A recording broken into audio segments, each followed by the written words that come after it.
सा रिवाइज कर लेते हैं। कल काफ़ी इंपॉर्टेंट लेक्चर था ना, उससे रिकॉर्ड नहीं हो पाया। ठीक है, तो सबसे पहले हमने बताया था यहाँ पे कि जो साइंटिस्ट का नाम बताया था MS स्वामीनाथन। क्या नाम बताया था? MS स्वामीनाथन। ठीक है, मोंकाम्बो संपा शिवान स्वामीनाथन। ठीक है, और ये कहाँ के रहने वाले थे बताओ? तमिलनाडु, है ना? कहाँ के? तमिलनाडु। और खास बात है कि इनको बोलते हैं father of Indian green revolution, है ना? ग्रीन रेवोल्यूशन के फादर बोले तो बोलेंगे नॉर्मन बोरलॉग को। इसको मेडिसिन ले लो ना, जा लिए बाहर से कुछ? हाँ, और से इंजेक्शन लगवाया हो? तो दवा दी, इंजेक्शन नहीं उनके पास? इंजेक्शन लगवा लिए होते। कौन है इस समय इमरजेंसी में? इमरजेंसी खुली है, इंजेक्शन लगवा लिए होते PCM का, ठीक हो जाता है। इमरजेंसी में जाना चाहिए था तुम्हें, नंबर किस जाएगा।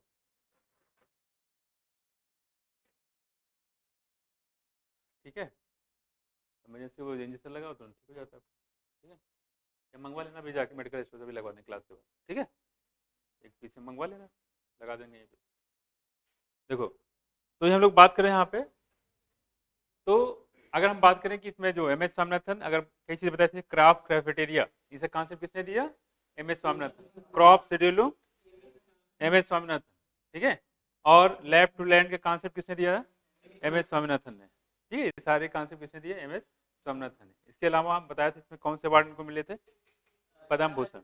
कौन सा? पद्म भूषण के अवार्ड में इनको मिला था। ठीक, फिर हमने बताया था यहाँ पे कि जो हेल्थ के बारे में बताया था यहाँ पे, और हेल्थ का मतलब ये जो हमारा जो होता है ये अफेक्ट करता है किसको? मेंटल लेवल से अफेक्टेड होता है, और मेंटल लेवल जो होता है वो इंडोक्राइन और न्यूरो सिस्टम दोनों को अफेक्ट करता है। बस है कुछ।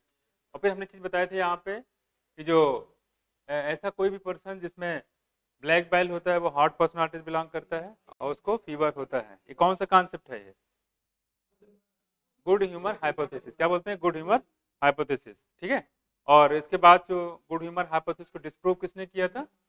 विलियम हार्वे ने। और दिया किसके द्वारा गया था? इंडियन आयुर्वेदा और हिप्पोक्रेट्स के द्वारा।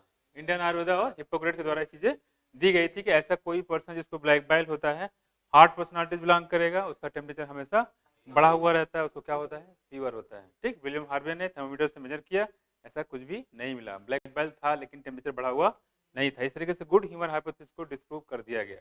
फिर हमने बताया था यहाँ पे कि जो बीमारियां होती हैं, बीमारियां कई वजह से फैलती हैं, हमने बताया था यहाँ पे। सबसे पहले हमने बताया था जेनेटिक बीमारी। ठीक है, और हम जेनेटिक बीमारी या कंजेनिटल बोल सकते हैं, ऐसी कोई बीमारी जिसको जो जो बच्चा जो है टेम्परेचर कम कराओ, उसको चल रहा है? ठीक है, हाँ, तो ऐसा कोई बीमारी जो बच्चा जिसके साथ जन्म हुआ हो उसको हम लोग बोलते हैं कंजेनिटल बीमारी या जेनेटिक बीमारी। दूसरा हमने बताया था इन्फेक्शन से, एक बच्चे को हो दूसरे को भी इन्फेक्शन से हो जाए, इस जुकाम वगैरह होता है ना, वायरल फीवर उसे भी हो जाता है। और तीसरा हमने बताया था लाइफ स्टाइल से रिलेटेड बीमारी, यानी कोई भी चीज़ खाना जो है वो आप प्रॉपर ढंग से साफ सुथरा नहीं खाना खा रहे हो, पानी सही से नहीं पी रहे हो, ठीक है, बिना हाथ में धुले जो है आप जो है खाना खा ले रहे हो, तो उसकी वजह से भी ये बीमारियां फैल जाती। तो 3 मोड हमने बताया, 3 तरीके से ये बीमारियां फैल सकती। बस मैं कुछ ये कुछ हमने बताया जो पिछले पार्ट में हमने बताया था। इसके बाद हम करवा देते हैं स्टार्ट। देखो यहाँ पे जैसे ये हमने ये पैराग्राफ पूरा हो गया था, है ना? इसके बाद हमें इसके अगला वाला करना था। ठीक, तो हम लोग कॉमन डिजीज इन ह्यूमन ये पढ़ रहे हैं। देखो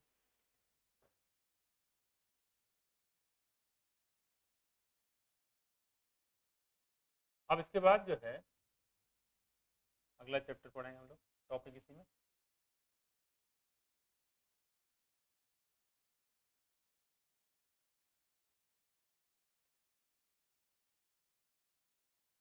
ठीक है, ये हो गया।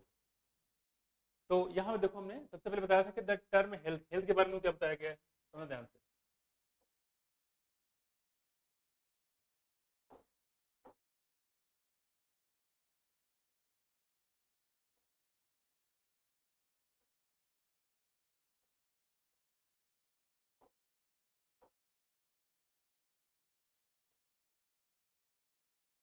हाँ देखो, कह रहे कि the term health is very frequently use by the everybody. ज्यादातर जो हेल्थ को कोई भी कह सकता है, हेल्थ के बारे में कोई भी बात कर रहा है, सही तरीके से भी कर रहा है, गलत तरीके से भी कर रहा है। ठीक, जैसे मान लो किसी आदमी देखा आपने और वो आपको हेल्दी दिख रहा है, बिल्कुल हट्टा कट्टा तगड़ा है, ठीक है, और बॉडी बिल्डर भी है, दिखने में सब कुछ लग रहा है, आर्मी के जवान जैसा लग रहा है, ठीक है, तो क्या वो अनहेल्दी हो सकता है?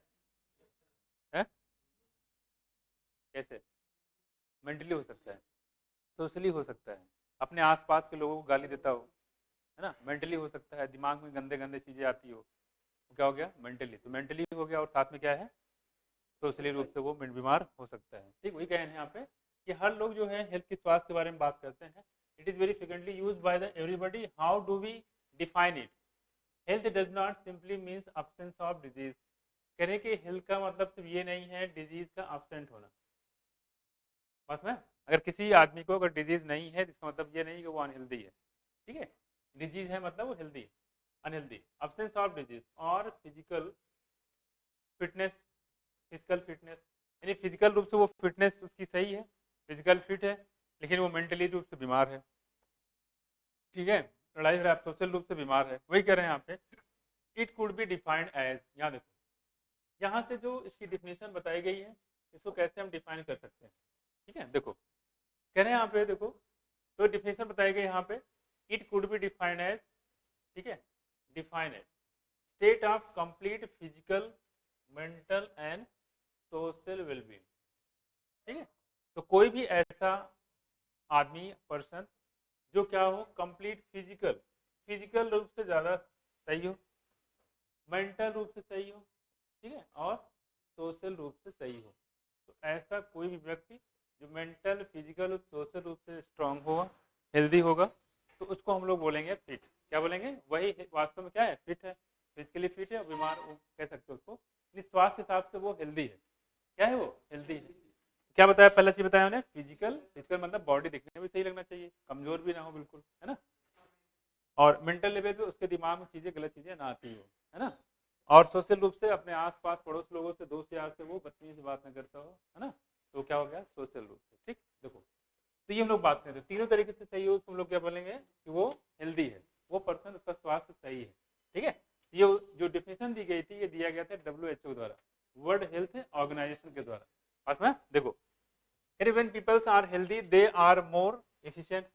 अब फायदा क्या है हेल्दी होने से? जैसे आप हेल्दी होते हो, प्रॉपर तरीके से आपको कंसंट्रेशन होगा, कोई काम कर रहे हो, कोई भी काम कर रहे हो, पढ़ाई कर रहे हो, कोई काम कर रहे हो, या मान लो डॉक्टर किसी पेशेंट देख रहे हो, डॉक्टर तो खैर हेल्थ का ध्यान रखता ही है, जल्दी से अपना खुद का ध्यान रखता तभी दूसरा कर पाएगा, तो अच्छे से काम कर सकते हो। लेकिन अगर मान लो आप हेल्दी नहीं हो, तो आपको पढ़ने में मन नहीं रहेगा, कंसंट्रेशन डिस्टर्ब हो जाएगा, पढ़ नहीं पाओगे, है कि नहीं? तो वही कह रहे हैं कि अगर मान लो कोई पर्सन जो है वो हेल्दी होता है ना, उसकी तबीयत बिल्कुल ठीक रहती है, तो उससे फायदा क्या? देखो कह रहे हैं कि दे आर मोर इफिशियंट, अपना काम जो करेगा बहुत तेजी से करेगा, अच्छे से करेगा, हेल्दी रहेगा तो।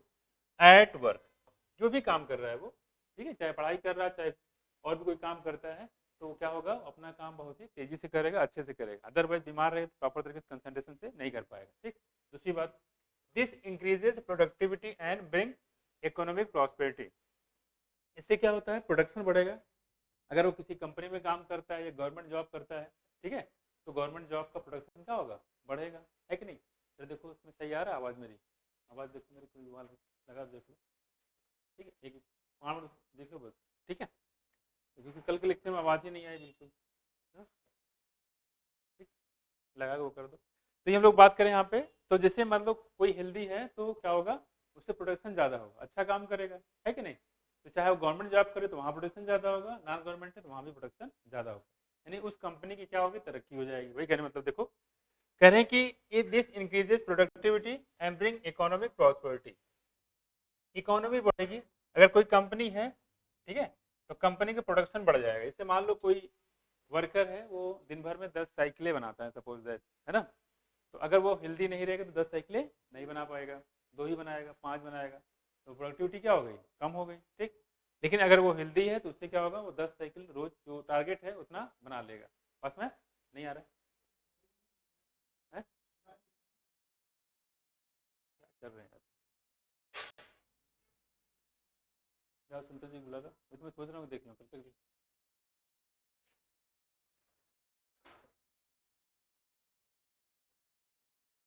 क्योंकि ये थोड़ा सा लेक्चर इंपॉर्टेंट है ना, इसलिए जो है इसको वो नहीं कर सकते। ठीक है, तो बाकी तो जो है इसमें लाइव हो नहीं पाएगा।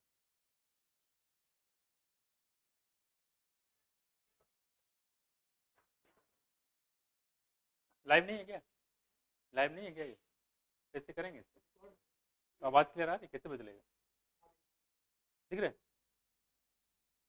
तो इससे पता नहीं चलेगा? इसका मतलब इसमें कोई लाइव नहीं देख पाएगा, लाइव कुछ नहीं देख पाएगा। अच्छा, तो फिर साउंड वाला देख लीजिएगा। ठीक, देखो आगे, समझ गए? तो कहने मतलब ये है कि वो प्रोडक्शन की कंपनी, मान लो हीरो कोई साइकिल है, कंपनी है, और उसमें काम करता है, दिन भर में 10 साइकिलें बनाता है। तो 10 साइकिलें बनाना मतलब अपनी पूरी एफिशिएंसी लगा के 10 साइकिलें बना लेता है। अब बीमार है कि 10 साइकिलें नहीं बना पाएगा, वो कमजोर रहेगा, थोड़ा सा नींद में रहेगा, है ना। तो ये कह रहे हैं उससे क्या होगा, देखो इकोनॉमी जो है वो घट जाएगी। अगर गवर्नमेंट जॉब में करता है तो हमारी जो देश की इकोनॉमी जो है, ज़्यादातर लोग अगर बीमार रहेंगे तो क्या होगा, इकोनॉमी वो कम हो जाएगी। ठीक, उतना प्रोडक्शन नहीं हो पाएगा। दूसरी बात करें कि health also increases longevity of people. क्या मतलब इसका? कह कोई आदमी जो हेल्दी रहता है तो उससे उसकी लाइफ भी बढ़ जाती है। 60 साल का है, 70 साल का है, उसकी लाइफ भी बढ़ जाती है। अगर वो हेल्दी रहता है उसकी लाइफ एक्सपेक्टेंसी भी बढ़ जाती है। ठीक, आगे देखो, and reduce infant and maternal mortality. Infant मतलब जैसे मान लो कोई फीमेल है, ठीक है, तो फीमेल में प्रेगनेंसी हो रही है लेकिन वो हेल्दी है और पहले से ही कमजोर है, तो फीमेल ही कमजोर रहेगी, जाहिर सी बात उसके बच्चे कैसे होंगे, वो भी कमजोर रहेगी। मान लो फीमेल एनीमिक होगी तो बच्चे भी कमजोर होंगे। वही कहने मतलब है, अगर फीमेल सही होगी तो उसके जो इन्फेंट मतलब उसके बच्चे जो आने वाले हैं वो भी क्या हो जाएंगे, कमजोर हो जाएंगे। उसकी बात करें मैटरनल मॉर्टलिटी, इसका मतलब जो है कि जो मदर होगी उसकी डेथ अब कम होगी क्योंकि वो हेल्दी है, तो आराम से वो बच्चे में डिलीवरी हो जाएगा, उसका प्रोडक्शन कर सकती है और खुद भी अपना भी कर सकती है। अदरवाइज माँ भी बीमार और बच्चे जो होंगे, जो माँ बीमार है उसके बच्चे कैसे होंगे, वो भी बीमार होंगे। तो ये कह रहे हैं कि जो इन्फेंट की मॉर्टलिटी जो होती है और जो छोटे बच्चे होते हैं, साथ साथ जो मदर, जच्चा और बच्चा है ना, जो मदर की जो मॉर्टलिटी भी वो भी नहीं होती है, वो उसमें क्या होता है, रिडक्शन होता है। ठीक, अब कह रहे हैं कि अब सवाल ये तो मैंने बताया कि जो हेल्थ होता है इससे क्या क्या फायदे बताएं, है ना। अब सवाल ये कि हम लोग इसको कैसे मेंटेन कर सकते हैं, है कि नहीं। देखो जैसे बताया गया यहाँ पे, देखो तो आपको क्या करना चाहिए। तो पहला चीज यहाँ बताया गया है कि अगर आपको हेल्दी रहना है तो उसके लिए क्या करना पड़ेगा। देखो पहला क्या बताया गया, बैलेंस डाइट। आपको बैलेंस डाइट खाना चाहिए, है ना। और बैलेंस डाइट का मतलब ये हो गया कि आप जो है कार्बोहाइड्रेट, प्रोटीन, फैट, है ना, मिनरल्स, विटामिन, जितना जरूरत है रोज का उतना लेना चाहिए। जैसे आप मान लो स्टूडेंट हो तो आपको ज़्यादा कार्बोहाइड्रेट की जरूरत नहीं है, 8-10 रोटी खाने की जरूरत नहीं है, 2-3 रोटी खाने इतना बहुत है। बस ना कुछ काम तो कुछ करना है, बस मेज पे बैठना है, पढ़ना है टेबल पे, है ना। तो कहने मतलब जैसा काम होता है उस हिसाब से आपको खाना चाहिए और उस खाने में भी सारी चीज़ें होनी चाहिए। ठीक है, प्रोटीन, फैट, कार्बोहाइड्रेट, मिनरल, सारी चीज़ें होनी चाहिए प्रॉपर अमाउंट में। इसको बोलते हैं balance diet. Personal hygiene, personal hygiene मतलब होता है आप अपनी साफ सफाई का ध्यान रखिएगा। ठीक है, खाना कोई खा रहे हैं तो हाथ में धुल के खाइए। और बाहर कहीं खाने जा रहे हैं, मान लो कभी खाना बनाने का मन नहीं कर रहा है, बाहर खाने जा रहे हैं, तो आप देख लो कि बाहर जो खाना बना रहा हो कैसा बना रहा है, बहुत गंदगी तो नहीं बना रहा है। तो मान लो गंदगी से बनाएगा तो आप खाओगे उसको तो आपको क्या हो जाएगा, बीमार पड़ जाओगे। जैसे नरई में जो बच्चे रहते हैं, खासकर वहाँ पे बच्चे खूब जॉइंटिस होता है नरई में। ठीक है, कि खाना बाहर खाते हैं, बाहर कहीं मान लो कुछ जगह अच्छा ही बनता है, कुछ जगह खराब बनता है, खाएंगे तो जॉइंटिस बहुत काम है, जॉइंटिस हो जाता है। कर देखो आप कह रहे हैं regular exercise are very important. तो कह रहे हैं कि उसके लिए क्या करना चाहिए आपको। एक तो पहली चीज बैलेंस डाइट खाना चाहिए, मतलब सारी चीजें ऐसा खाना हो जिसमें पौष्टिक चीजें हों। ठीक है, और दूसरी बात आप जो खाना हो वो साफ सफाई से खाएंगे, पानी साफ सफाई से, और साथ साथ में आपको रेगुलर एक्सरसाइज का बहुत करना चाहिए। ठीक, देखो आर वेरी इंपॉर्टेंट। तो पहला बताया बैलेंस डाइट, और दूसरा बताया पर्सनल हाइजीन, साफ सफाई का ध्यान रखिए, और तीसरा जो है हमारा बताया किसमें, रेगुलर एक्सरसाइज। अगर ये करते हैं तो आप भी क्या रहेंगे, हेल्दी रहेंगे। ठीक, देखो कह रहे हैं कि to maintain good health yoga has been practices since time immemorial. बहुत प्राचीन काल से, मतलब प्राचीन काल से योगा का यूज करते रहे लोग, है ना। योगा करते रहे इसी वजह ताकि उनकी हेल्थ जो है मेंटेन रहे, है ना, योगा। तो कह रहे हैं कि yoga has been practices since time immemorial. दूसरी बताया यहाँ पे to achieve physical and mental health. ये जो योगा करते हैं उससे फिजिकल फिटनेस भी मिलती है और मेंटल फिटनेस भी मिलती है। जब ध्यान करते हैं आप उससे मेंटल लेवल भी फिटनेस मिलती है और फिजिकल तो मिलती ही मिलती है। वही करें यहाँ पे, देखो अचीव फिजिकल एंड मेंटल। हमने क्या बताया कि आप जब खाना खाओगे तो उससे आपको फिजिकल लेवल ठीक होगा। ठीक, क्या होगा, फिजिकल लेवल ठीक होगा। साथ साथ जो कंसंट्रेशन वगैरह जो खाना होता है इस तरीके से खाना चाहिए जिससे कि आपकी जरूरत के हिसाब से। अदरवाइज ढेर सारा खाना खा लोगे उसके बाद क्या होगा, आपको नींद आएगी, आप सो जाओगे, फिर पूरा साइकिल डिस्टर्ब हो जाएगा। दिन में सो जाओगे, रात में फिर नींद नहीं आएगी, तो पूरा साइकिल आपको डिस्टर्ब हो जाएगा। ठीक, देखो तो कह रहे हैं कि जो योगा करते रहे लोग उससे क्या फायदा होता था, फिजिकल लेवल भी मेंटेन होता था, मेंटल लेवल भी मेंटेन। मेरे दिमाग में कुछ गलत चीज़ें नहीं आती थी, दिमाग भी खेलती रहता था, ठीक, कंसंट्रेशन मेंटेन रहता था। क्योंकि आप अगर कंसंट्रेशन डिस्टर्ब रहेगा तो आप पढ़ ही नहीं पाओगे, क्योंकि मेन काम क्या है, कंसंट्रेशन का। देखो दूसरी बात कह रहे हैं कि अवेयरनेस अबाउट द डिजीज, जो डिजीज है उसके बारे में अवेयरनेस होनी चाहिए कि अगर कोई बीमारी हो जा रही है तो पता होना चाहिए कि हाँ ये बीमारी है, इसका तुरंत इलाज कराना जरूरी है, अदरवाइज ये फैल जाएगा, इन्फेक्शन होगा, ठीक।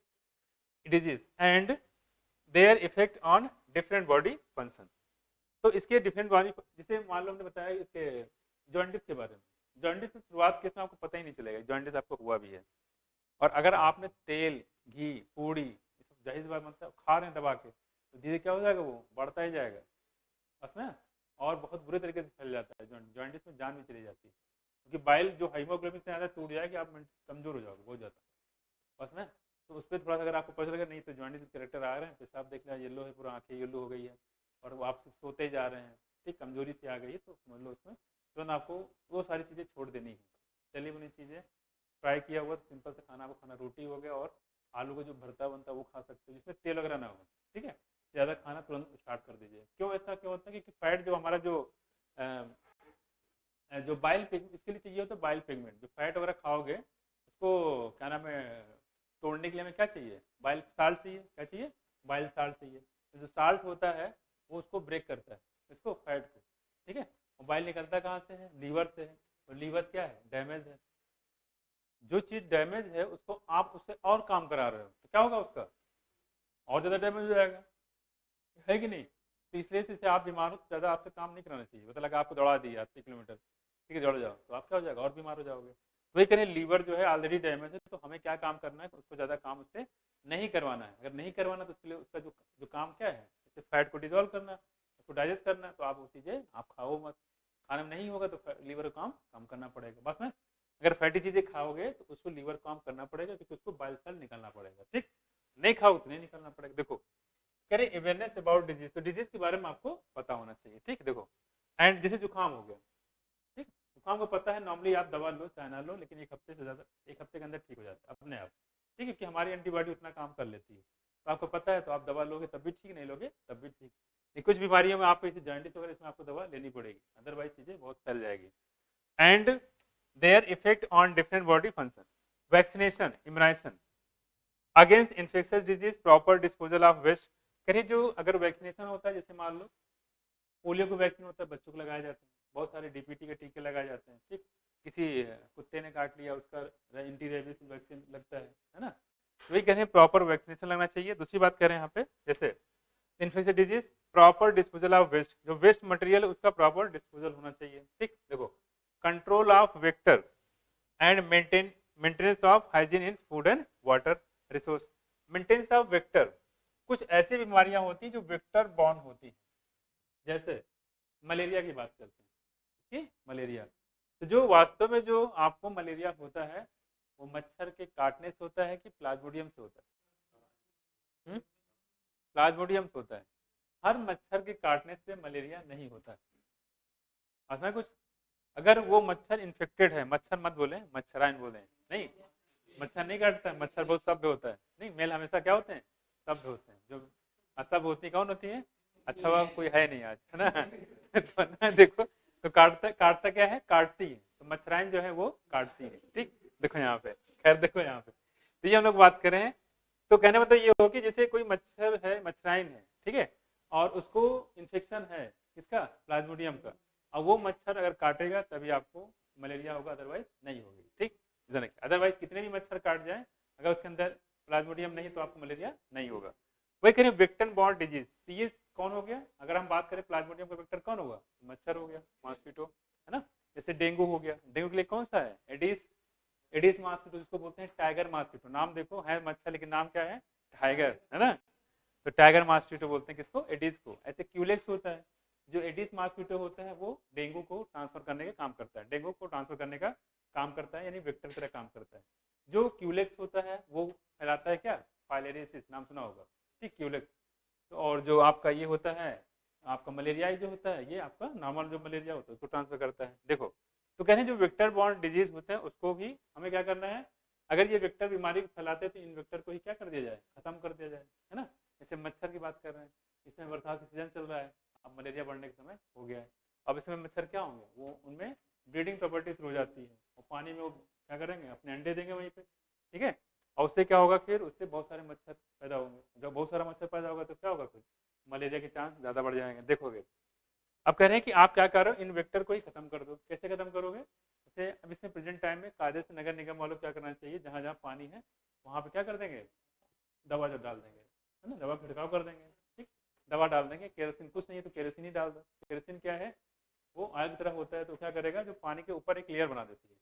इससे क्या होता है, जो अंडे होते हैं उनको सफोकेशन की डेथ हो जाती है। बस में कुछ ऑक्सीजन मिले कि नहीं, सबके सब मर जाएंगे। तो ये कह रहे हैं जो वेक्टर को हमें खत्म कर देना चाहिए, ठीक। देखो यहाँ पे कह रहे हैं कि vectors and maintenance of hygiene in food and water. और जो भी आप खाना खा रहे हैं, आप देख लो सही खाना खा रहे हैं, कोई सब्जी आप बना रहे हैं घर पे, तो सब्जी को क्या करो आप प्रॉपर तरीके से, सब्जी को काट के धुलना चाहिए कि धुल के काटना चाहिए, है धोके, उससे क्या फायदा, दोनों में एक ही चीज है, क्या फायदा है, क्यों विकास, क्या फायदा है? नहीं नहीं, तो अगर मान लो काट के धुलने तो क्या दिक्कत है, सब्जी डिपेंड करता है। नहीं ये फैमिली कोई कोई भी सब्जी ले लो आप। अच्छा, एग्जाम्पल ऐसा ले लिया ना, क्या मतलब बोल भी नहीं सकते हो, भिंडी ले लिया उठा के डायरेक्ट, तो ठीक है भिंडी तो मार दिया, उसके साथ कंडीशन। और बताओ, आलू को ले लो, मान लो आलू को काट के धुल ले, धुल के काट ले, हैं? क्या जैसे नहीं, क्या जैसे नहीं काट सकते। देखो तरीका क्या है, पहले कोई भी सब्जी हो पहले उसको धुलना ही चाहिए, पहले धुलो फिर काटो, काट के नहीं धुलना चाहिए। अगर काट के लोगे, मान लो आलू की बात कर लो, अगर काटोगे तो बहुत सारा मान लो आलू इन्फेक्शन है, तो क्या हो जाएगा, उसके जो आलू के अंदर वो इन्फेक्शन हो सकता है। ऐसे क्या होगा कि पहले आलू लेके जाओ, पहले खूब अच्छे तरीके से धुल लो, उससे क्या होगा कि आप छील लो, उसके बाद आप धुल भी सकते हो, नहीं भी धुल सकते, आपकी मर्जी। लेकिन पहला काम ये कि सब्जी कोई भी हो, पहला काम करो उसको आप धुल लो, तो धुल के हमेशा काटना चाहिए, काट के नहीं धुलना चाहिए। देखो यहाँ पे तीन लोग बात करें यहाँ पे, तो कह रहे हैं जो आप खाना बना रहे हो साफ सुथरा बनाए, है ना, और जहाँ खा रहे हैं वहां भी देख लें, इन्हें सामने देख लिया बहुत तेजी से बहुत टेस्टी आ रहा है, तो वो जानबूझ के डालता है कुछ, उससे देसी घी नहीं, थोड़ा रखे ना तो डाल देता है उसमें, जैसे डालता है उससे महक शुरू हो जाती है, तो यार वो बढ़िया बना रहा है। अब अट्रैक्ट हो गए, पहुंच जाओगे वहाँ पे और पता लगा वो मलेरिया, सॉरी क्या नाम है, कोई भी ऐसी चीज़ मान लो कि फूड पॉइजनिंग है, हो सकता है कि वो खाना बहुत गंदा तरीके से बना रहा हो, है ना, वो जॉइंटिस के लिए हो सकता है बुला रहा हो, तो इस तरीके से चीज़ें हो सकती है। खैर देखो, तो कह रहे हैं कि यहाँ पे ये भी देखना चाहिए जो हम खाना बना रहे हैं वो भी साफ सफाई से होना चाहिए, अगर बाहर खा रहे हैं तो भी देखना चाहिए वो कैसा खाना बना रहा है। Are necessary for achieving good health, और इसलिए जब चीज़ें जरूरी है ताकि आपका हेल्थ जो है मेंटेन रहे। देखो आगे when the functioning of one or more organs or system of the body is adversely affected, characterized by the appearance of various signs। कहने मतलब ये होगा कि अगर कोई ऑर्गन अगर डिस्टर्ब होता है, इसमें होता है लीवर की बात करें, अगर आप जॉइंटिस होगा तो सबसे ज्यादा अफेक्टेड कौन होता है, लीवर, लीवर डैमेज होता है, ठीक। तो कहने अगर लीवर डैमेज होगा तो बाकी जो ऑर्गन है उन पर भी फर्क पड़ेगा, बस में कुछ, तो क्योंकि हमारा ऑर्गन जो होता है एक दूसरे से इंटरकनेक्टेड होता है, ठीक। तो देख लेते हैं जरा उसकी बात।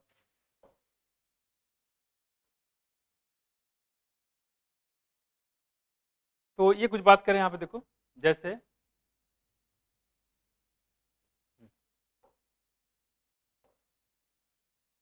when the functioning of one or more organs or system of the body is adversely affected, characterized by appearance of various sign and symptom। जैसे मान लो कोई बीमारी हुई और उसके आपको सिम्टम दिखने लगे, तो कुछ सिम्टम देख के आपको पता चल सकता है कि आपको कौन सी बीमारी हुई है, ठीक है।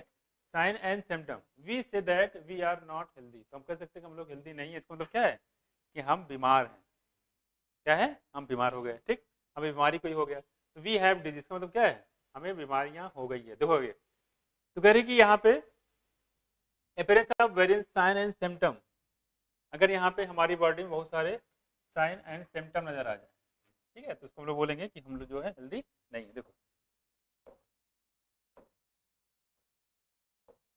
ठीक है, देखो कह रही appearance of various sign and symptom, बहुत सारे आपको सिम्टम दिखाई देंगे, ठीक है, symptom. We say that we are not healthy, हम लोग कह सकते हैं कि हम लोग हेल्दी नहीं, मतलब क्या है, वी हैव ए डिजीज, हमको डिजीज हो गया, बीमारी हो गई कोई ना कोई, ठीक। Disease can be broadly group into the infectious and non infectious. आपकी जो बीमारियां होती हैं वो दो टाइप की होती हैं, एक तो इन्फेक्शियस, दूसरा नॉन इन्फेक्शन। इन्फेक्शन मतलब होता है एक पर्सन दूसरे पर्सन में आसानी से वो फैल जाए, पहुंच जाए, उसको बोलते हैं इन्फेक्शन। और नॉन इन्फेक्शियस में ऐसा नहीं होता, जैसे कैंसर, कैंसर आप मान लो साथ साथ बैठो, एक को कैंसर और दूसरे कैंसर नहीं हो सकता है। बस में कुछ वही कहने की बीमारियां जो डिवाइड किया गया है उसको दो कैटेगरी डिवाइड किया गया, एक इन्फेक्शस हो दूसरा नॉन इन्फेक्शस हो गया। ठीक, disease which are easily transmitted from one person to another, उसको क्या बोलते हैं हम लोग? Infectious disease. कोई बीमारी अगर एक से दूसरे में ट्रांसफर हो जाए उसको बोलेंगे इन्फेक्शन। जैसे कि होगा कोरोना, एक को है कोरोना तो दूसरे को भी हो जाएगा अगर उसके नजदीक में है तो। ठीक, देखो आगे, तो disease infectious disease are very common. ये जो है काफी कॉमन होता है। ठीक है, जैसे जुकाम उखाम बहुत होता रहता है, कोई एक बच्चे को जुकाम है तो पूरे अगर वो स्नीजिंग कर दे तो पूरे क्लास को जुकाम हो जाएगा। Very common and every one of us suffer from the that sometime और अदर। तो हम लोग कहीं ना कहीं से सफर किए होंगे। Some of the infectious disease like, देखो यहाँ पे कुछ कुराइजा बोलते हैं उसको, कॉमन कोल्ड को फ्लू बोलते हैं, कुराइजा बोल सकते हैं। हाँ, फ्लू है कुराइजा। ठीक है, तो इन्फेक्शियस डिजीज लाइक एड्स हो गया और फैटल।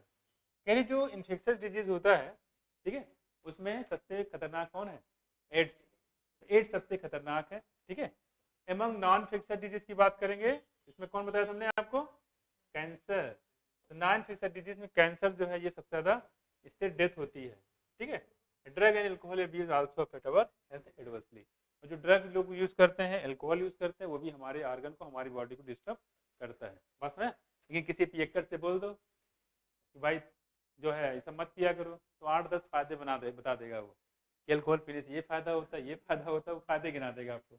और इतने फायदे गिनाएगा तो आपको ऐसा लगेगा कि यार जो हम खा रहे हैं इसका मतलब सब बेकार है, एल्कोहल ही पीना चाहिए सबको, सब है ना, इतने फायदे हैं। तो कहने मतलब यहाँ पे ये है, तो कहने जो हमारा एल्कोहल जो होता है वो भी हमारे हेल्थ को प्रभावित करता है। ठीक, एल्कोहल का सबसे ज्यादा असर किस पे पड़ता है? लीवर पे। किस पे पड़ता है? लीवर पे। ठीक है, जैसे कल अभी एक पेशेंट आया था, परसों थी मेरी, उसका जो है, हाँ वही पी रखा। ज़्यादातर जो एक्सीडेंट हो रहे हैं इस समय प्रेजेंट टाइम में सब एक्सीडेंटल केस, मोस्टली 90% जो केस है सब एक्सीडेंटली हो रहे हैं। गाड़ी चला रहे, हमने बताया ना, जब एल्कोहल पी लेंगे तो इसमें टनल विजन दिखाई देता है। ये जो गाड़ी चला रहा होगा उसको इधर दिखाई देगा और इधर दिखाई देगा, और इनमें से कोई रास्ता नहीं, बीच का रास्ता होता है। समझ गए? तो जाहिर सी बात है, तो उसको अगर दाएं दिखाई देगा तब भी लड़ेगा, किसी उसमें जाएगा, और बाएं दिखाई दे तो नाली में घुस जाए बड़ा, ये ट्रक जा रही तो उसमें लड़ जाए वो। ठीक है, तो उसके साथ हुआ था। तो उसमें हुआ क्या था कि हाँ, उसकी ये पूरी जो है हाथ बायां था, ये बायां पूरा यूं, इसे देखो, इसको फोल्ड कर दो, यहाँ से नहीं, यहाँ से ये पूरा जो है रफ्तार हो गया था, टूट गया था पूरा, ये पूरा, और यहाँ से ये पूरा फट गया था काफ़ी ज़्यादा, और ये यहाँ से पूरा ये जो है ना, ये पूरा आईब्रो जो है ऊपर, आईलिड जो है ये पूरा फट गया था। तो काफ़ी उस तरह था, देखो यहाँ पे, और पी रखा था वो। सब पीने वाले थे। एक भाई साहब ऐसे थे, उन्होंने पी रखे जाके खंबे में लड़ा दिया, बिजली वाला नहीं खंबा होता है उसी में लड़ा दिया, और पी रखा था, लड़ा दिया इतना कि इसके पैर ये भी टूट गया था बहुत बुरे तरीके से। और समझ नहीं आ रहा लोग कैसे गाड़ी चलाते हैं, बिजली खंबा वो दिख नहीं रहा, घुस गया उसमें। एक ही केस हो सकता है पीने के वजह, क्योंकि पीने में टनल विजन दिखाई देता है, पता चलेगा नहीं खंबा और कोई भी है लड़के जाके। तो बहुत सारे ऐसे केस होते हैं जहाँ पे ज़्यादातर आप आ रहे हैं पी के आ रहे हैं, एकड़ वाले। एक भाई से बताया था हमने, यहाँ पे वो पी के क्या हुआ, 7वां मंजिल था, हाँ 7वें मंजिल से कूद गए वहीं।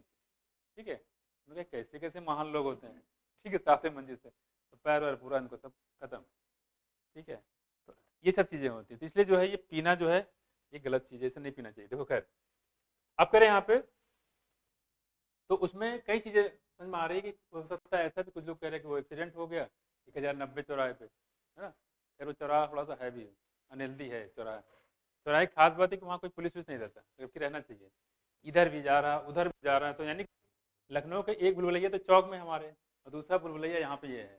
ठीक है, अम्बेडकर जो बना हुआ ना 1090 चौराहा, तो एक्सीडेंटल बहुत सारा जो भी बनाया बहुत डिस्टर्ब बनाया, वो एक्सीडेंट हमेशा होता ही है, क्योंकि उसने फिक्स नहीं किया ना, ऐसा बना दिया ना उसमें कि समझ में नहीं आ रहा कौन कहाँ जा रहा है। तो ये सब चीज़ें हैं। खैर तो कह रहा था 1090 चौराहे पे कोई बोलेरो लेके जा रहा था इसे, और वो जो है वो रॉयल एनफील्ड था, बुलेट जो होती है, तो उसी में जो डायरेक्टली मोड़ दिया। हमने कहा वो मोड़ रहा तो पता नहीं चलेगा, लेकिन वो पी रखा था। दिक्कत तो ये मस्ती में जा रहा नाम से, गाड़ी चला रहा कुछ भी चला रहा, दिया उसी में। ठीक, अच्छी बात है कि उसको दर्द भी कम हो रहा होगा क्योंकि पी रखा है ऑलरेडी। देखो तो यहाँ पे हम लोग बात करें कॉमन डिजीज इन ह्यूमन, ऐसे बहुत सारे केस आते हैं। ज़्यादातर जो केस आ रहे हैं, इसलिए ड्रिंक एंड ड्राइव, ठीक है, कभी एक साथ नहीं करना है। आपको ड्रिंक करना है तो कमरे में जाओ आराम से, अपने कमरे में पी कर आराम से मस्ती जो करना है करो। ठीक है, तो जो गाड़ी जा रहे हो आप, सबसे खास बात है कि आपने ड्रिंक कर रखा है तो आप मर जाओ निपट जाओ कोई दिक्कत नहीं, दूसरे को अफेक्ट कर देते हो वो प्रॉब्लम है, कि आपकी वजह से दूसरा सफर करे, तो वो चीज़ें नहीं होनी चाहिए। इसीलिए जो पुलिस वाले पकड़ते हैं सही पकड़ते हैं, ठीक है, उठना चाहिए पहले इसको। हाँ, अभी कैंसर पे आ रहे हैं रोड एक्सीडेंट होने से। रोड एक्सीडेंट कैसे करा दोगे? हाँ, नहीं नहीं, इसमें नहीं होता। ठीक है, देखो यहाँ पे नहीं, तो कोई कोई बॉडी जो है अंदर से पहले से इसको कैंसर सेल होती है, वो कैंसर सेल ही उसको डैमेज कर सकती है, ऐसे इंजेक्शन वगैरह से नहीं होता। खैर देखो, तो हम लोग बात करें यहाँ पे, तो कहने मतलब ये कि जो बीमारियां हमने बताई यहाँ पे दो टाइप की, एक बताया इन्फेक्शस, दूसरा बताया नॉन इन्फेक्शस। इन्फेक्शन मतलब एक पर्सन दूसरे पर्सन को आसानी से ट्रांसफर हो जाए, ठीक है, और नॉन इन्फेक्शस जो है ट्रांसफर नहीं होती है। और इन्फेक्शन सबसे खतरनाक बीमारी कौन सी बताई हमने, बताओ? एड्स से बताई, कौन सा बताया? एड्स, ठीक है। और नॉन इन्फेक्शन में कौन सी बताया हमने? कैंसर, ठीक है। इसके अलावा जो ड्रग्स होता है, जो एल्कोहल होता है, ये भी हमारी बॉडी को प्रोवाइड करते हैं। अच्छा, आपने ये अल्कोहल देखा होगा, देखो यहाँ पे क्या लिखा हुआ है, एब्यूज। एल्कोहल पीना और एब्यूज में अंतर होता है। बहुत से लोग पीते हैं, ठीक है, लेकिन कैसे पीते हैं वो मैं बताऊं। जैसे एक लोग जानने वाले थे मेरे, तो वो कैसे पीते थे, उनके सीआईएसएफ में थे वो, है ना, आर्मी में। तो शाम को आते थे ड्यूटी करने के बाद, उनका ये सिस्टम था कि जैसे मान लो सीआईएसएफ वाले जो आई हो कि उनकी सैलरी जो 60 जो भी हो 45-50 के आसपास होती, और लगभग आधा 50% जो सैलरी होती है वो खाने में निकाल देते थे। यानी कि 60-50 हज़ार में 25 हज़ार सिर्फ खाने पे, खाओ पियो और मौज मस्ती सब इसी में था, ठीक है। तो लेकिन वो काफ़ी हेल्दी थे। उनका काम ये था कि रात में आते थे, बोतल लेके आते थे, पीते तो खाना खाया पिया उसके बाद सो गए, और सुबह उठते थे फिर ड्यूटी पे। पता ही नहीं चलता था कि हाँ उन्होंने पीते भी हैं, कमरे के अंदर पीते थे, ऐसा था उनका। कभी बाहर नहीं पीते थे वो, खास बात ये चीज़ है, ठीक है। तो ऐसे भी लोग होते हैं, तो ये कर सकते हो आप कि आपको अगर कुछ पीना है तो आप आराम से पी कर आराम से कमरे में अपने रहो, ये थोड़ी ना बाहर जाके आप वो कर रहे हो, है ना। देखो, खैर देखो, तो हम लोग बात करते हैं, तो कुछ लोग ऐसे होते हैं जो बहुत ज़्यादा हद से ज़्यादा पी जाते हैं, उसको बोलते हैं अब्यूज। एक नशा उतरा नहीं, दूसरा उस पर चढ़ा लिए, हमेशा चढ़ाए रहते हैं, ठीक है। और यहाँ पे देखो एक दिया हुआ है ड्रग। तो ड्रग में बहुत सारे ड्रग्स आते हैं, जैसे कि कुछ ऐसी ड्रग्स आती हैं जो आप यूज़ कर सकते हो, क्या नाम, सॉरी, जो मेडिसिनल पर्पज से यूज़ की जाती हैं बस ना, जैसे ओपियम, पॉपी, मॉर्फिन, ये सब यूज़ की जाती हैं, पेन किलर के तौर पर यूज़ की जाती है। और आपने आपको एक थोड़ा सा हल्का सा दर्द हुआ और आपने मॉर्फिन का इंजेक्शन लगवा लिए, आपको आराम मिल गया तुरंत। अब आपको क्या होगा कि जब भी आपको दर्द होगा आप वो इंजेक्शन लगाए पड़े हो, दर्द नहीं तब भी है तब भी, तो उससे काफ़ी आपको आराम मिलता है, साथ साथ आपको नींद अच्छी आती है। तो आप क्या करने लगे, फिर आपने खुद जाके लेके फिर लगाना शुरू कर दिए, तो क्या हो जाएगा, उसको ड्रग एब्यूज बोलते हैं। बस ना, जो आप बिना किसी डॉक्टर के परमिशन के अगर मेडिसिन यूज करो, दैट इज किसका। हाँ, हाँ तो हो जाएगा वो, है ना, नहीं होगा, पैरालाइज हो सकता है, कुछ भी हो सकता है, ठीक है। अगर एक्सेस में हो जाएगा तो कोमा में जा सकता है, और उसकी फिर कोमा में जाने के बाद डेथ भी हो सकती है। ऐसे कुछ लोग क्या करते हैं अभी नशे में, एल्कोहल तो पीते ही हैं, एल्कोहल में ड्रग मिला लेते हैं, तो एल्कोहल का अपना नशा, ड्रग मिला लेंगे उसका अपना नशा, नशा प्लस नशा इक्वल टू बड़ा नशा, नहीं है, तो वो ले जाते हैं कोमा है। कौन सी मेडिसिन आती है, उसी की बात कर रहे हैं, उसी की बात कर रहे हैं आप, ठीक है। तो देखो सर, उसी की बात कर रहे हैं यहाँ पे, तो क्या होगा फिर वो, तो उससे क्या होता है, कोमा में आदमी चला जाता है, कोमा से क्या होगा, आदमी मर जाता है। इसलिए करें जो है उसको बोलते हैं, क्या बोलते हैं, अल्कोहल और उसमें मिला लेते हैं ड्रग, नाम नहीं आ रहा है, बता दूंगा अभी तुरंत, ठीक है। देखो, तो हम लोग बात करें यहाँ पे है भांग, बस भांग बोला देखो, तो और भांग बोले, अल्कोहल प्लस वो भांग, देखो, ठीक है। तो देखो अभी बताते हैं यहाँ पे,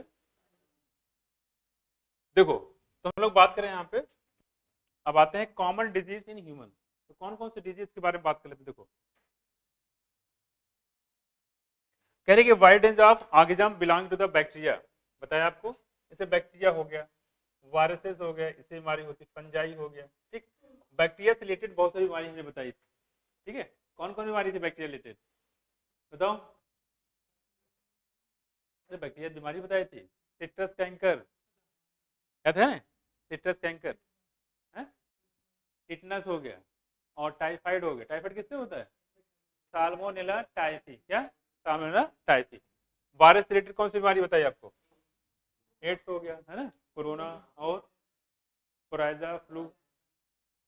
फंजाई में कौन हो गया, दांत खाद खुजली, है ना, रिंगवर्म है कि नहीं। दूसरी बात कह रहे हैं कि प्रोटोजोआ से रिलेटेड बताओ, मलेरिया, बिल्कुल सही बात है ना, तो इसमें क्या हो गया, मलेरिया। तो कह रहे हैं ये सारी जो बैक्टीरिया हो गए, वायरस हो गए, फंजाई हो गए और प्रोटोजोआ हो गए, ये सब बीमारी काज करने वाले एजेंट हैं, ठीक है। हेलमिंथ बताओ, हेलमिंथ वाले जैसे प्लेटी हेलमिंथीस और एस्केलमेंथीस, ये बीमारी काज करते हैं। प्लेटी हेलमिंथीस जैसे कि टीनिया सोलियम, क्या है, टीनिया सोलियम, पास में है क्या। तो अब ये कह रहे हैं यहाँ पे, इसके अलावा जो आपका एस्केलमेंथीस होता है, जैसे उसको बोलते हैं इंसाइलोस्टोमा, इसको हुकवर्म बोलते हैं, क्या बोलते हैं, हुकवर्म। आप पता है यहाँ पे हुकवर्म जो होता है ये पेट में कीड़े पड़ जाते हैं, पास में सफेद सफेद जो होते हैं, ये हो जाता है। टीनिया सोलियम का फंक्शन हो सकता है, तो टेपवर्म फीताक्रम बोलते हैं हिंदी में, है ना, क्या बोलते हैं, फीताक्रम। तो क्या जो हेलमिंथ होते हैं वो भी यहाँ बीमारी फैलाते हैं, ठीक। तो कौन कौन बीमारी काजिंग एजेंट हो गया, बैक्टीरिया हो गए, वायरस हो गए, फंजाई हो गए, प्रोटोजोआ हो गए और हेलमिंथ हो गए, पास में, इसको ध्यान रखिएगा। कह रहे हैं could causes disease in human, such disease causing और organism are called the pathogen. जो बीमारी फैलाते हैं उनको बोलते हैं पैथोजन और इसके स्टडी को बोलते हैं पैथोलॉजी, ठीक है। जब आप एमबीबीएस करो तो आपको भी पूरी पैथोलॉजी पढ़नी पड़ेगी, ठीक है, अच्छी खासी बुक है इसकी, ठीक है। देखो और एक बुक चलती है के मोहन करके, ठीक, के मोहन, और बहुत अच्छे राइटर और बढ़िया बुक। देखो अब करें यहाँ पे ये पैथोजन जो बीमारी काज करे, चाहे वो बैक्टीरिया हो, चाहे वायरस हो, चाहे फंजाई हो, उसको हम लोग बोलेंगे पैथोजन। सारी बीमारी काज करने वाले एजेंट को हम लोग पैथोजन बोलते हैं, क्या बोलते हैं, पैथोजन। ये कुछ बात हम लोग बात कर रहे थे, ठीक। इसके बाद में जो पॉइंट लिखा है वो काफी ज्यादा इंपॉर्टेंट है। देखो लिखा हुआ है यहाँ पे, most parasite are therefore pathogen, क्या लिखा है, most parasite are therefore pathogen, किसी में कुछ और तो नहीं लिखा है।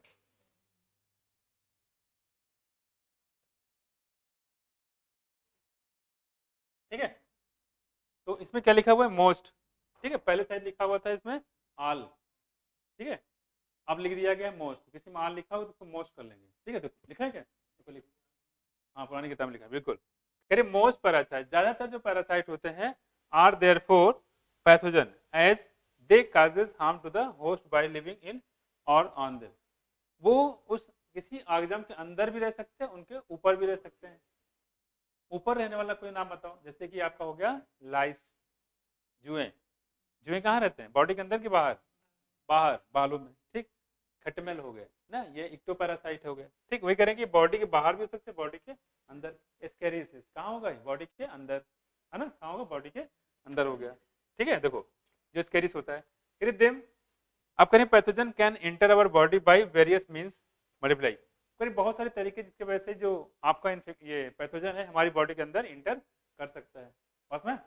तो ये कुछ बात हम लोग यहाँ पे कर रहे थे, तो ध्यान रखना ये लाइन इंपॉर्टेंट है। मोस्ट पैरासाइट, ज्यादातर पैरासाइट होते हैं वो पैथोजन होते हैं, बीमारी काज करते हैं। सारे पैरासाइट बीमारी काज नहीं करते, कुछ समझ आया विकास, इसमें लिख देगा कौन सा सेंटेंस गलत है, यहाँ लिख देगा all parasite are causing causes pathogen, कह सकते हो, या हार्म द होस्ट। सारे नहीं होते हैं, कुछ होते, ज्यादातर, यहाँ लिखा क्या, मोस्ट पैरासाइट, ज्यादातर पैरासाइट होते हैं जो बीमारी काज करते हैं, सारे नहीं करते हैं। क्लियर, गड़बड़ तो नहीं करोगे, क्योंकि इसमें थोड़ा सा चेंज भी किया गया है, तो यहाँ पे गड़बड़ आपका हो सकता है कि कौन सेंटेंस में गलत है। तो मोस्ट लिखा है, ऑल नहीं लिखा है, इंपॉर्टेंट है। अब आ जाते हैं आगे, देखो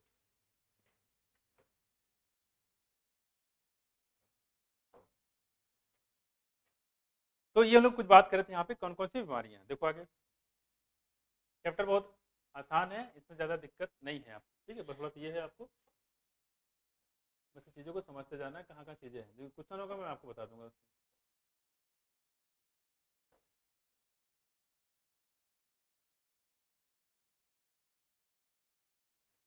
देखो अब करेंगे pathogen, most parasite therefore pathogen as they causes harm to the host by living in or on them. ये कह रहे हैं कि उसके अंदर भी हो सकता है और बाहर भी हो सकता है, ठीक है, अंदर बाहर दोनों हो सकते हैं। देखो देखो the pathogen can enter our body by various means multiply and therefore with normal vital activities resulting in morphological and functional damage. Morphological and functional damage कर सकता है, क्या मतलब, देखो जैसे आपको दांत खाज खुजली हो गई, रिंगवर्म रेगुलर जहाँ होता है आपको देखो स्किन इसकी खराब होने लगती है, चेहरे हो गया तो पूरा स्किन खराब हो जाएगा। तो क्या हो गया मॉर्फोलॉजिकल, जो बाहर से दिखे मॉर्फोलॉजिकल, जो ना दिखे एनाटॉमिकल। बस में एनाटॉमी मतलब क्या है, बॉडी के अंदर, वो नहीं दिखता है, मॉर्फोलॉजी बॉडी के बाहर। तो मॉर्फोलॉजिकल यानी बाहर से आपको दिखने लगेगा, ठीक है। लिकोडर्मा हो गया, सोरेसिस हो गया, बाहर दिखेगा सफेद दाग नहीं दिखेगा, दिखेगा, ठीक। ये मॉर्फोलॉजिकल हो गया। फंक्शनल मतलब ये हो गया कि वो बंदा जहाँ पे जाएगा बैठेगा तो क्या करता रहेगा, खुजलाता रहेगा, वो कोई भी काम करे खुजलाता, खुजली हो खुजलाता या पेट से खुजलाता रहेगा। तो कहने मतलब ये क्या हो गया फंक्शनल, तो वो उसी में इंगेज रहता है। तो मॉर्फोलॉजिकल हो गया, बाहर से दिखेगा भी, और अगर फंक्शनल भी रोल में आ गया, यानी कि आप अगर उसको देखोगे तो आपको समझ जाए कि लग रहा है इसको खुजली है, ये खुजलाता ही रहता है हमेशा, बात में। और एक आध दो उसको नाम भी रख दोगे, है ना। देखो यहाँ पे तो ये कह रहे हैं कि ये पढ़ाता कम है और खुजलाता ज्यादा। देखो functional damage, pathogen have to adapt to life with in the environment of the host. क्या कह रहे हैं यहाँ पे कि जो पैथोजन होता है वो हमारी बॉडी की लाइफ को अडॉप्ट कर लेता है। जैसे मान लो कोई पैथोजन हमारी बॉडी के अंदर एंटर कर रहा है, एस्केरिस मान ले लो, वो कौन बोलते हैं एंसाइलोस्टोमा। तो उसको पता है कि हम हमारी बॉडी टेम्परेचर कितना है 37 डिग्री, तो वो जो है उसको पता है कि हमें 37 डिग्री सेंटीग्रेड टेम्परेचर पर रहना है, तो वहाँ पे क्या कर लेगा सर्वाइव कर लेगा। लेकिन कोई ऐसा एग्जाम 37 में सर्वाइव नहीं कर पा रहा है तो हमारी बॉडी के अंदर क्या हो जाएगा, सर्वाइव नहीं कर पाएगा, इंटर जरूर करेगा लेकिन वो बाहर फिर निकल जाएगा, या हमारा यहाँ पे काम नहीं है। ऐसे बहुत सारे एग्जाम होते हैं जो आपकी बॉडी में इंटर करते हैं और फिर वापस चले जाते हैं, आपको पता भी नहीं चलता है। ठीक देखो वही करें यहाँ पे, pathogen have to adapt life with in the environment of the host. For example the pathogen that enter the gut, ऐसा कोई पैथोजन जो गट एलिमेंट्री कैनाल, हमारे जो इंटेस्टाइन को क्या बोलते हैं गट बोलते हैं, इंटेस्टाइन या एलिमेंट्री कैनाल कुछ भी बोल सकते हो, तीन नाम होते हैं गट, एलिमेंट्री कैनाल और इंटेस्टाइन। फिर हमारी जो गट होती है, ठीक है, must know A way of surviving in the stomach at low pH, यानी कि जो माइक्रो ऑर्गेनिज्म है जो हमारी बॉडी के अंदर इंटर कर रहा है, ठीक है, उसको ये पता है कि हम इसके बॉडी के अंदर इंटर कर रहे हैं। इंटर करने के बाद जब जैसे ही यहाँ पे मुंह से खाना वाला रोटी है खा रहे हो आप, कहाँ पहुंचेगा स्टमक में, और स्टमक में पीएच कितना होता है, पीएच कितना होता है, हाँ 1 से 2, ठीक है 1.7 1.8, ये देखो ठीक है, हाईली एसिडिक हो गया, 1.8 पीएच होगा तो हाईली एसिडिक हो गया, ठीक है। हमारे पेट में क्या है HCl की वजह से क्या होता है, और कौन निकालता है HCl, ऑक्जेंटिक सेल, कौन निकालेंगे ऑक्जेंटिक सेल, वो क्या निकालेंगे HCl, क्लियर। तो कह रहे हैं जो HCl होता है अगर माइक्रो ऑर्गेनिज्म आ जाए तो क्या करेगा, डैमेज कर देगा, एसिड है एसिड, एसिड में क्या हो जाएगा जल जाएगा। तो कह रहे हैं उस माइक्रो ऑर्गेनिज्म को पता है कि हमें एसिड से होकर गुजरना है, इसलिए वो सर्वाइव कर जाएगा। देखो ही कह रहे हैं यहाँ पे, देखो कह रहे हैं various digestive enzyme, if you यहाँ देखो लो पीएच, पीएच काफी लो होता है, and resisting the various digestive enzyme, तो क्या करता है अपने बॉडी की तरफ कुछ कवरिंग कर लेता होगा, जैसे अपना कोई होता है तो कवरिंग कर लिया और चुपचाप वहां से निकल गया, पहुंच गया लार्ज इंटेस्टाइन या स्मॉल इंटेस्टाइन, वहां तो पीएच का होता बढ़ जाता है, फिर वहां सर्वाइव कर जाएगा। देखो resisting the various digestive enzyme, तो कह रहे हैं कि जो कोई भी ऑर्गेनिज्म हमारी बॉडी में इंटर कर रहा है तो उसको पता होता है कि हमें किस किस पीएच से गुजरना पड़ेगा, सर्वाइव नहीं कर पाएगा, ठीक। और ये लो पीएच क्यों होता है क्योंकि जो हम लोग खाना खाते हैं पेट में अगर देखो किस चीज का डाइजेशन होता है, प्रोटीन का, किसका प्रोटीन का, तो हमारी बॉडी में जो स्टमक होता है उसमें प्रोटीन का डाइजेशन होता है, और प्रोटीन जानते हो किसी ने मान लो चिकन उड़ा दिया है, पनीर उड़ा दिया है, ठीक, दावत वावत में गया पनीर उड़ा दिया ढेर सारा, तो क्या हो जाएगा फिर प्रोटीन बहुत सारा है, उस प्रोटीन का डाइजेशन कौन करेगा, पेप्सिनोजन, पेप्सिनोजन में पेप्सिन करेगा, कौन करेगा पेप्सिन, पेप्सिनोजन तो इनएक्टिव फॉर्म में, तो पेप्सिनोजन से पेप्सिन बनाने का काम कौन करता है HCl करता है, जब HCl नहीं होगा तो पेप्सिनोजन से पेप्सिन नहीं बनेगा, और पेप्सिन नहीं बनेगा तो प्रोटीन का डाइजेशन नहीं होगा, जैसे खाया वैसे बाहर, तो फायदा क्या खाने से, और कुछ तीन लोग बात करें तो कहने मतलब ये है कि इसलिए HCl हमारे लिए जरूरी होता है। देखो कह रहे हैं various digestive enzyme, a few representative members from different group of pathogenic organism are discussed here along with the disease caused by them. Preventive and control measures against these disease in general are also briefly described. Preventive and control मतलब ये हो गया कैसे उसको आप रोक सकते हैं और कैसे कंट्रोल कर सकते हैं, ठीक। ये हम लोग बात करें कुछ बीमारियों के बारे में। खैर इंपॉर्टेंट चीज यहाँ पे है क्या, फिर से मोस्ट पैरासाइट आर पैथोजन, सारे पैरासाइट नहीं ज्यादातर, ठीक, ये पॉइंट थोड़ा सा याद रखिएगा। अब एक एक करके हम लोग बीमारी पढ़ेंगे यहाँ पे। देखो सबसे पहली बीमारी हमारे पास है साल्मोनेला टाइफी,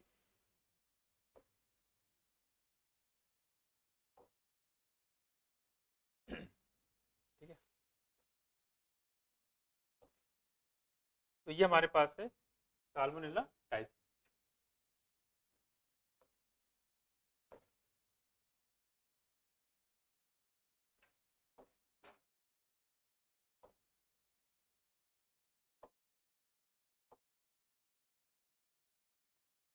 देखो, तो सबसे पहली बीमारी हम लोग पढ़ने जा रहे हैं यहाँ पे, क्या? Salmonella typhi. इंपॉर्टेंट क्या देखो, ये बैक्टीरिया से होने वाली बीमारी, पहले तो ये ध्यान रखना। ठीक, कौन सी बैक्टीरिया? देखो, इसको हम लोग क्या बोलते हैं? टाइफाइड। क्या बोलते हैं? टाइफाइड। ठीक है, किसी टाइफाइड हो तो पता होगा इसको। देखो, typhoid fever in human being. ठीक है, तो ये क्या होता है? इसको बोलते हैं हिंदी में, क्या बोलते हैं पता है किसी को? टाइफाइड को हिंदी में मियादी बुखार। सुना है? इसको मियादी बुखार हो गया। क्यों? गांव में देहात में बोलते हैं मियादी बुखार, दैट इज टाइफाइड। ठीक है, हाँ? नहीं, टाइफाइड है ये, मतलब फीवर एक तरीके से, फीवर का एक टाइप है। देखो, यहाँ पे हो जाएगा, देखो टाइफाइड, आपके पेट में ऐथन शुरू हो जाएगी, टेम्परेचर बढ़ जाएगा, बुखार हमेशा बना रहता है। ठीक है, ये सारी चीजें। खैर, typhoid fever human being, this pathogen generally enter the small intestine. पहली चीज तो ये इन्फेक्शन कहाँ होता है, क्या बताओगे? Small intestine, large intestine, stomach, तो क्या बताओगे? Small intestine. ठीक है, थ्रू फूड एंड वाटर, किसी भी माध्यम से पहुंच सकता है, फूड से या वाटर से। कंटेमिनेटेड विद देम, अगर किसी फूड और वाटर में सामला टाइफी बैक्टीरिया है तो उससे बीमारी हो जाएगी। देखो, migrate to other organ through the blood, blood के माध्यम से पूरे बॉडी में फैल जाएगी। देखो यहाँ पे पहले चीज तो दिया गया इंपॉर्टेंट है, sustain high fever 39 to 40 degree. ठीक है, कह रहे हैं कि इसमें होता क्या है, 39 से 40 डिग्री सेंटीग्रेड टेम्परेचर हमेशा बना रहता है। ठीक है, 39 डिग्री। ठीक है, नॉर्मल ह्यूमन बॉडी टेम्परेचर कितना होता है? 37। वही कह रहे हैं 39 से 40 डिग्री सेंटीग्रेड अगर आप उसको थर्मोमीटर से मेजर करोगे तो इतना टेम्परेचर उसका बना रहता है। सस्टेन मतलब बनाए रखना, पता है कुछ? इतना टेम्परेचर रहता है। दूसरी बात, तो आप इससे पता चल सकता है कि इसको टाइफाइड हुआ है। दूसरा क्या होगा? देखो, दूसरा होगा उसको वीकनेस होगा, कमजोरी लगेगी। ठीक, तीसरा देखो, कह रहे स्टमक पेन होगा। ठीक है, स्टमक पेन होगा, पेट में दर्द होगा उसको, कॉन्स्टिपेशन रहेगा। ठीक है, कॉन्स्टिपेशन, हेडेक होगा। ठीक है, हेडेक होगा उसको। और क्या होगा? देखो, लॉस ऑफ एपेटाइट, भूख नहीं लगेगी, जो खाया वही नहीं निकलेगा तो भूख कहाँ से लगेगी? नहीं, तो क्या होगा? लॉस ऑफ एपेटाइट, इसको बोलते हैं एनोरेक्सिया। क्या बोलते हैं? एनोरेक्सिया, भूख नहीं लगना, anorexia. That is loss of appetite are some of the common symptom of this disease. याद रखिएगा, अगर आपसे कहता है एक कोई पेशेंट है, उसको क्या हो रहा है बताओ? 39 से 40 डिग्री सेंटीग्रेड टेम्परेचर बना रहता है, साथ साथ उसको कमजोरी लगती है, पेट में दर्द होता है, उसको कॉन्स्टिपेशन रहता है, कब्ज बना रहता है, सर में दर्द होता है। ठीक है, उसको भूख नहीं लगती, कहते सर हमें भूख नहीं लगती है, बुखार रहता है हमेशा। ठीक है, और पेट में ऐंठन बनी रहती है। कौन सी बीमारी है? तो मैं कुछ टाइफाइड हो गया उसको, ये आपने सस्पेक्ट किया है, और उसके बाद उसको टेस्ट के लिए बोलते हैं विडाल टेस्ट करा के लेके आओ। इसके लिए कौन सा टेस्ट होता है? Widal test. ठीक है, उसको भेज दो, विडाल टेस्ट होगा, पॉजिटिव होगा तो, नेगेटिव होगा तो ऐसा ही होता है। खैर देखो, तो ऐसे पेशेंट को पहचानते हैं आप, सिम्टम देखो, सिम्टम के बेस कुछ गेस करते हैं, अच्छा ये बीमारी हो सकती है, तो उसको वो टेस्ट कराओ, टेस्ट कराने के बाद उसकी वो ट्रीटमेंट चला दो। करे कि एंड डेथ में अकर इन सेवियर केसेस। लेकिन अगर आपने किसमिस पे ध्यान नहीं दिया है, मतलब ठीक फीवर ठीक हो जाएगा, इग्नोर करता है क्या, तो इससे कह रहे हैं डेथ भी हो सकता है। बस में कुछ देखो, डेथ सेवियर केसेस, इसमें डेथ भी हो सकता है। आगे भी कह रहे हैं कि जो typhoid fever could be confirm by, जो टाइफाइड फीवर होता है उसको किससे कंफर्म करते हैं बताओ? विडाल टेस्ट, है ना, इसको बोलते हैं विडाल टेस्ट। तो इसको विडाल टेस्ट से कंफर्म किया जाता है। ठीक है, कौन सा टेस्ट होता है? विडाल टेस्ट, है ना।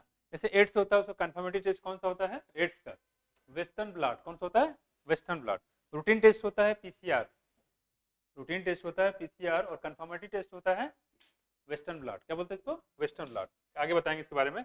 तो अगर आपको सिम्टम दिख रहे हैं तो कौन सा टेस्ट करवाओगे? Widal test. मैं कुछ, लेकिन अगर आप पेशेंट को कुछ डॉक्टर होते हैं क्या करेंगे, जैसे कोई पेशेंट आया उसको ढेर सारे टेस्ट लिख डाले, ठीक, ये भी लिख दिया, ये भी लिख दिया, एलएफटी, केएफटी, सीएफटी सब कर डाला, उसको दे दिया, है ना।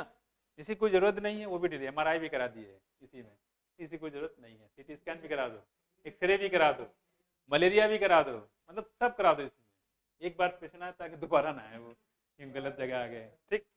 तो ये सारी चीजें होती है, तो ऐसा नहीं करना है, ठीक है। देखो, हाँ देखो भाई, वो तो डॉक्टर भरोसा करता है कि आप जो लिख रहे हो सही लिख रहे हो, अब उसको क्या पता कि आप कुछ वो कर रहे हो, है ना, तो चीज नहीं करना है। खैर, तो हम लोग बात करें यहाँ पे इसके टाइफाइड के बारे में। क्या क्या सिम्टम बताया विकास?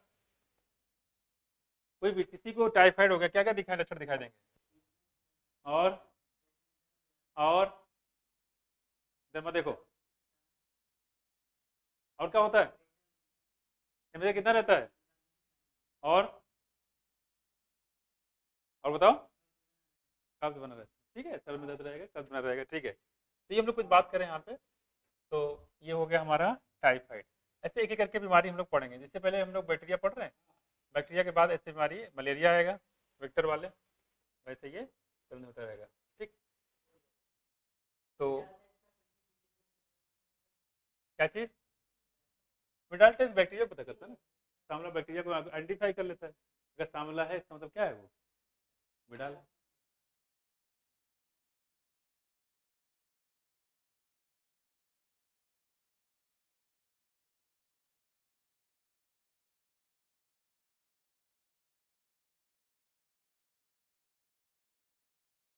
ठीक है, देखो, तो हम लोग बात करें यहाँ पे, तो आपने सिम्टम देखे, ऐसे की जाती है। आप ट्रीटमेंट करोगे जब आप डॉक्टर बन जाओगे तो आप ऐसे ही करोगे। तो सिम्टम देखो, एटलीस्ट सिम्टम तो पता ही होना चाहिए आपको, क्या क्या सिम्टम है।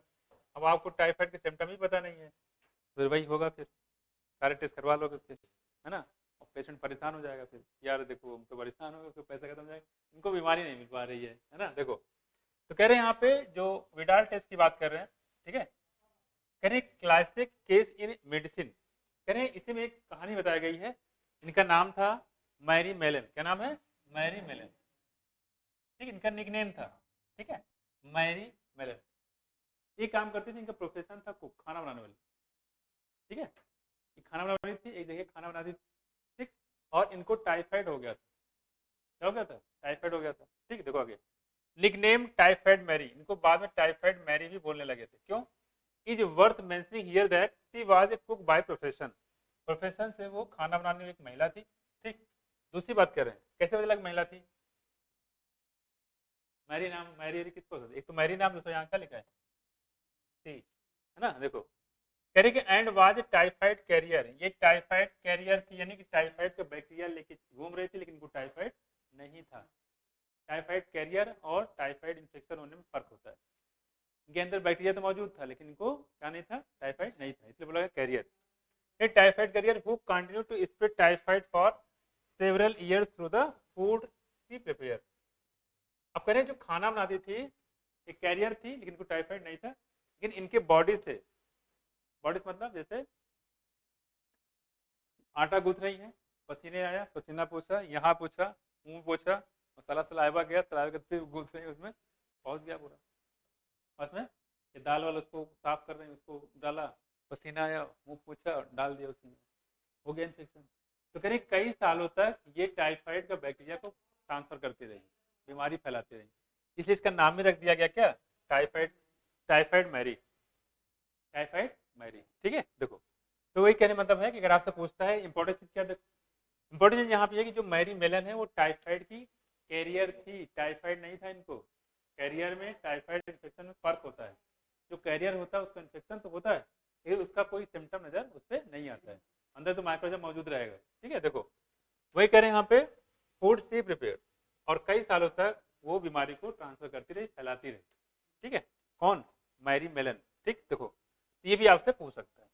ये कुछ बात हम लोग बात करें। सबसे पहले आपने बैक्टीरियल डिजीज पढ़ी, कौन सी? सामला टाइफाइड, ठीक है। आप देखो दूसरा, देखो दूसरा जो बैक्टीरिया है जैसे स्ट्रेप्टोकोकस निमोनी। क्या? स्ट्रेप्टोकोकस निमोनी, ठीक है, इसे नाम से क्लियर है। स्ट्रेप्टोकोकस निमोनी क्या काज करेगा? निमोनिया। क्या काज करेगा? निमोनिया। लेकिन उसके आगे जो लिखा है वो इंपॉर्टेंट है। क्या? देखो, हीमोफिलस इन्फ्लुएंजी, यहाँ पे नाम से पता नहीं चल रहा है किससे निमोनिया काज कर होता है, ठीक। तो हीमोफिलस इन्फ्लुएंजी जो होता है ये क्या काज करता है?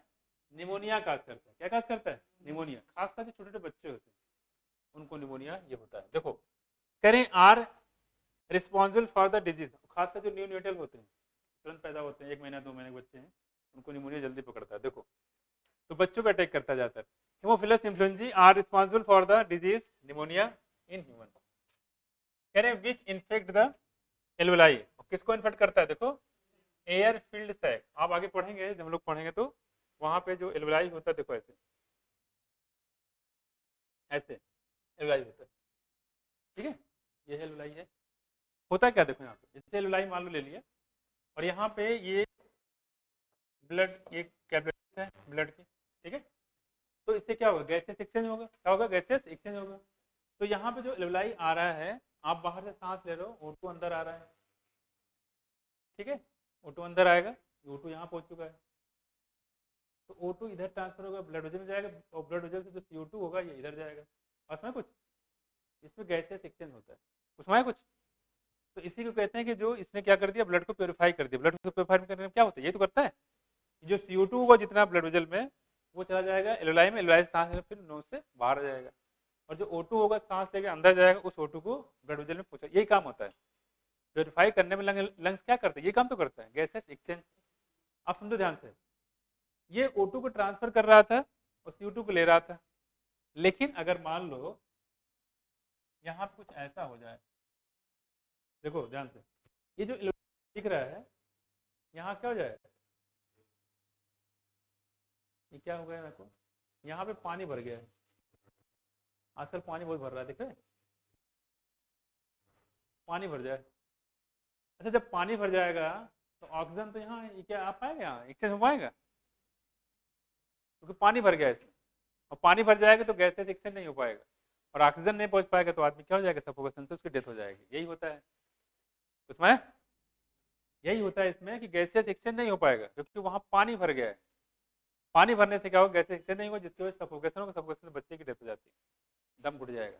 उसमें कुछ ध्यान रखिएगा। देखो क्या कह रहे हैं, देखो कह रहे हैं alveoli air filled sac of the lung, कह रहे हैं as a result of their infection alveoli get filled with fluid, और इसमें जो है फ्लूइड भर जाता है, leading to severe problem in respiration, सांस लेने में कई सारी दिक्कतें आती हैं, ठीक है। जैसे बच्चा हमने बताया था, जब डिलीवरी होता है तो बच्चे को रुलाया जाता है, पीट पीट के, रो जल्दी रो, स्टार्ट करो, ठीक है।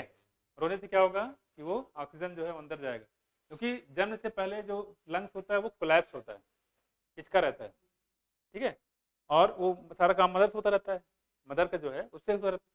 लेकिन क्या होगा कि जैसे जन्म होगा तुरंत उसको क्या होना चाहिए, देखो ऐसे इसमें ऑक्सीजन बढ़ जाना चाहिए, ये फूल जाना चाहिए, ये चलता रहेगा इससे प्रोसेस पूरा लंग्स का। लेकिन अगर वो जन्म ले लिया और ये फूल नहीं रहा है, ऑक्सीजन नहीं जा रहा है, और ये फूलेगा तभी जो अंदर ऑक्सीजन जाएगा, और वो कुछ सांस नहीं ले रहा है तो ऑक्सीजन कहाँ जाएगा, इसलिए उसको रुलाया जाता है कि रोएगा तो खूब ढेर सारा ऑक्सीजन लेगा, फिर जाके वो रो जाती है वो, ठीक है। देखो तो कह रहे हैं severe problem in respiration, the symptom of pneumonia. यहाँ देखो क्या क्या सिम्टम है, ये इंपॉर्टेंट है। इससे पहले बताया था टाइफाइड के सिम्टम को बताया था, पहले बताओ क्या बताया? कांस्टेंट टेम्परेचर कितना, 49 से 50 डिग्री, कितना 39 से 40 डिग्री। दूसरा बताओ वीकनेस, तीसरा बताओ कॉन्स्टिपेशन, चौथा बताओ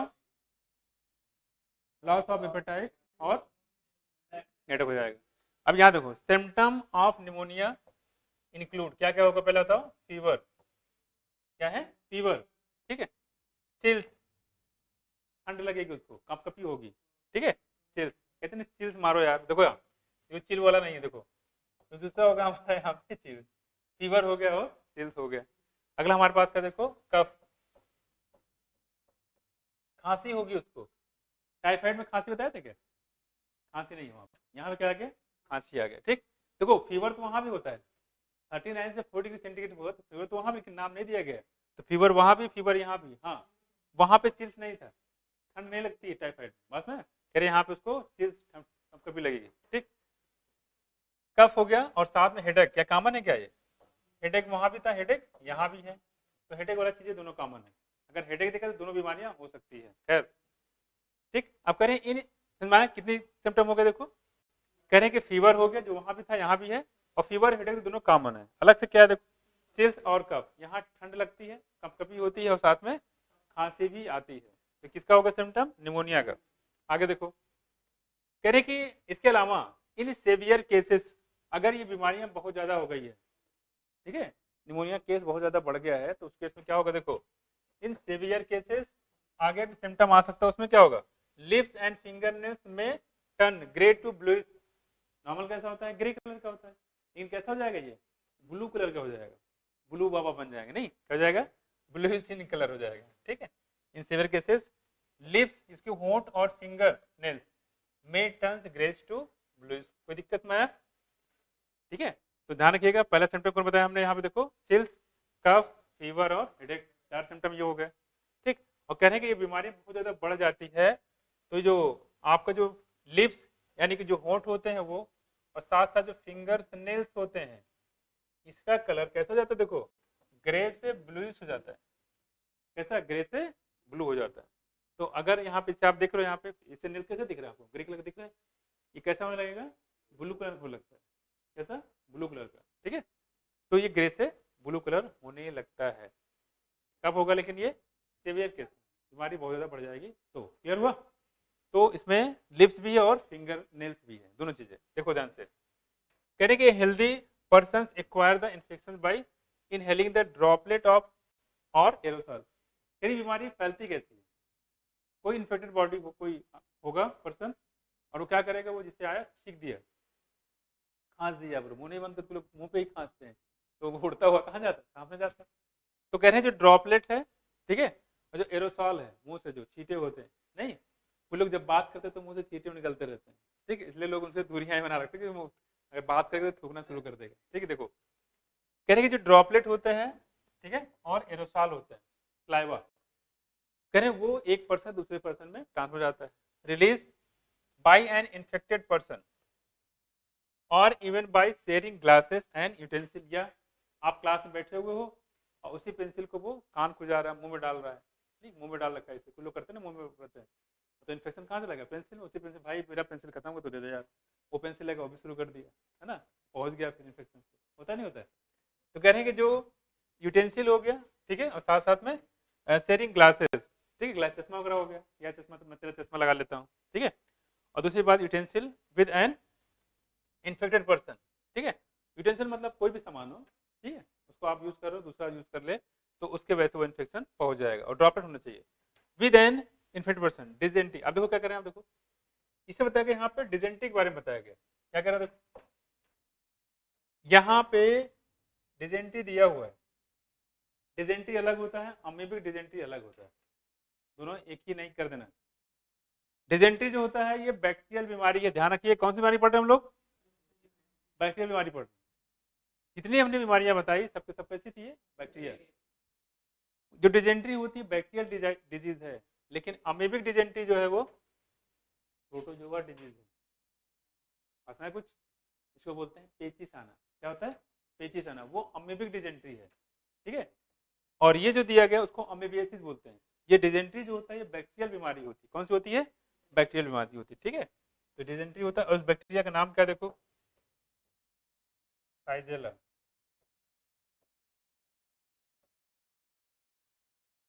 ये है क्या, बैक्टीरिया। तो ये डिजेंट्री जो होता है साइजेला बैक्टीरिया से होता है, लेकिन अमीबिक डिजेंट्री पूछेगा तो किससे होता है, एंटमीबा हिस्टोलेट का, पीछे बढ़ाया था, एंटमीबा हिस्टोलेट का, ठीक है, वो क्या है, प्रोटोजोआ से होता है। तुम्हारा कुछ, दोनों बीमारी अलग अलग है, पता लगा डिजेंट्री हो गया, उसको ट्रीटमेंट करा रहे हैं अमीबिक डिजेंट्री का, दवा देते जा रहे हैं, ठीक है, नहीं होगा। जब बीमारी बैक्टीरियल है तो प्रोटोजोआ मेडिसिन से कैसे ठीक हो जाएगा, पता है कुछ, तो इसलिए कह रहे हैं बीमारी को पहचानना सीखा। तो कह रहे हैं डिजेंट्री हो गया, इसके अलावा प्लेग हो गया, क्या हो गया, प्लेग, डिप्थीरिया, इसको गला घोटू बोलते हैं, पता नहीं होता, डिप्थीरिया क्या है, गला घोटू। तो कह रहे हैं डिजेंट्री हो गया, प्लेग हो गया, डिप्थीरिया हो गया, ये भी कैसी बीमारियां हैं, बैक्टीरिया से होने वाली बीमारियां हैं। कौन सी, बैक्टीरिया से, ठीक है, देखो क्लियर है। हाँ, प्लेग जो चूहे जो मर जाते हैं, इन्फेक्शन होता है, ठीक है, प्लेग होता है वो भी क्या है, बैक्टीरियल डिजीज है।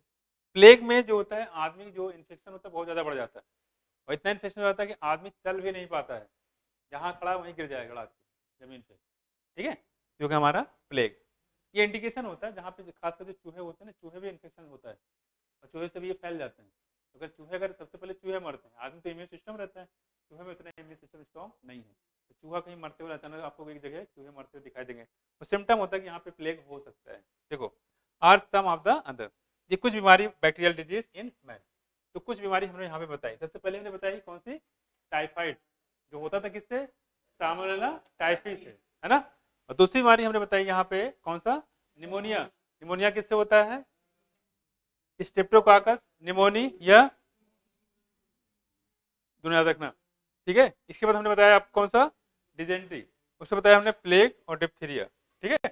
और डिप्थीरिया हम लोग बोलते हैं गलाघोटू। क्या बोलते हैं? गलाघोटू। तो ये कुछ बीमारियां हैं जो किससे होते हैं? बैक्टीरिया से। किससे? बैक्टीरिया से, ठीक है। चलो, अब ये तो हमारी बीमारी खत्म हो गई बैक्टीरिया वाले। अगला हमारे पास है कौन सा? वायरल बीमारी। देखो यहाँ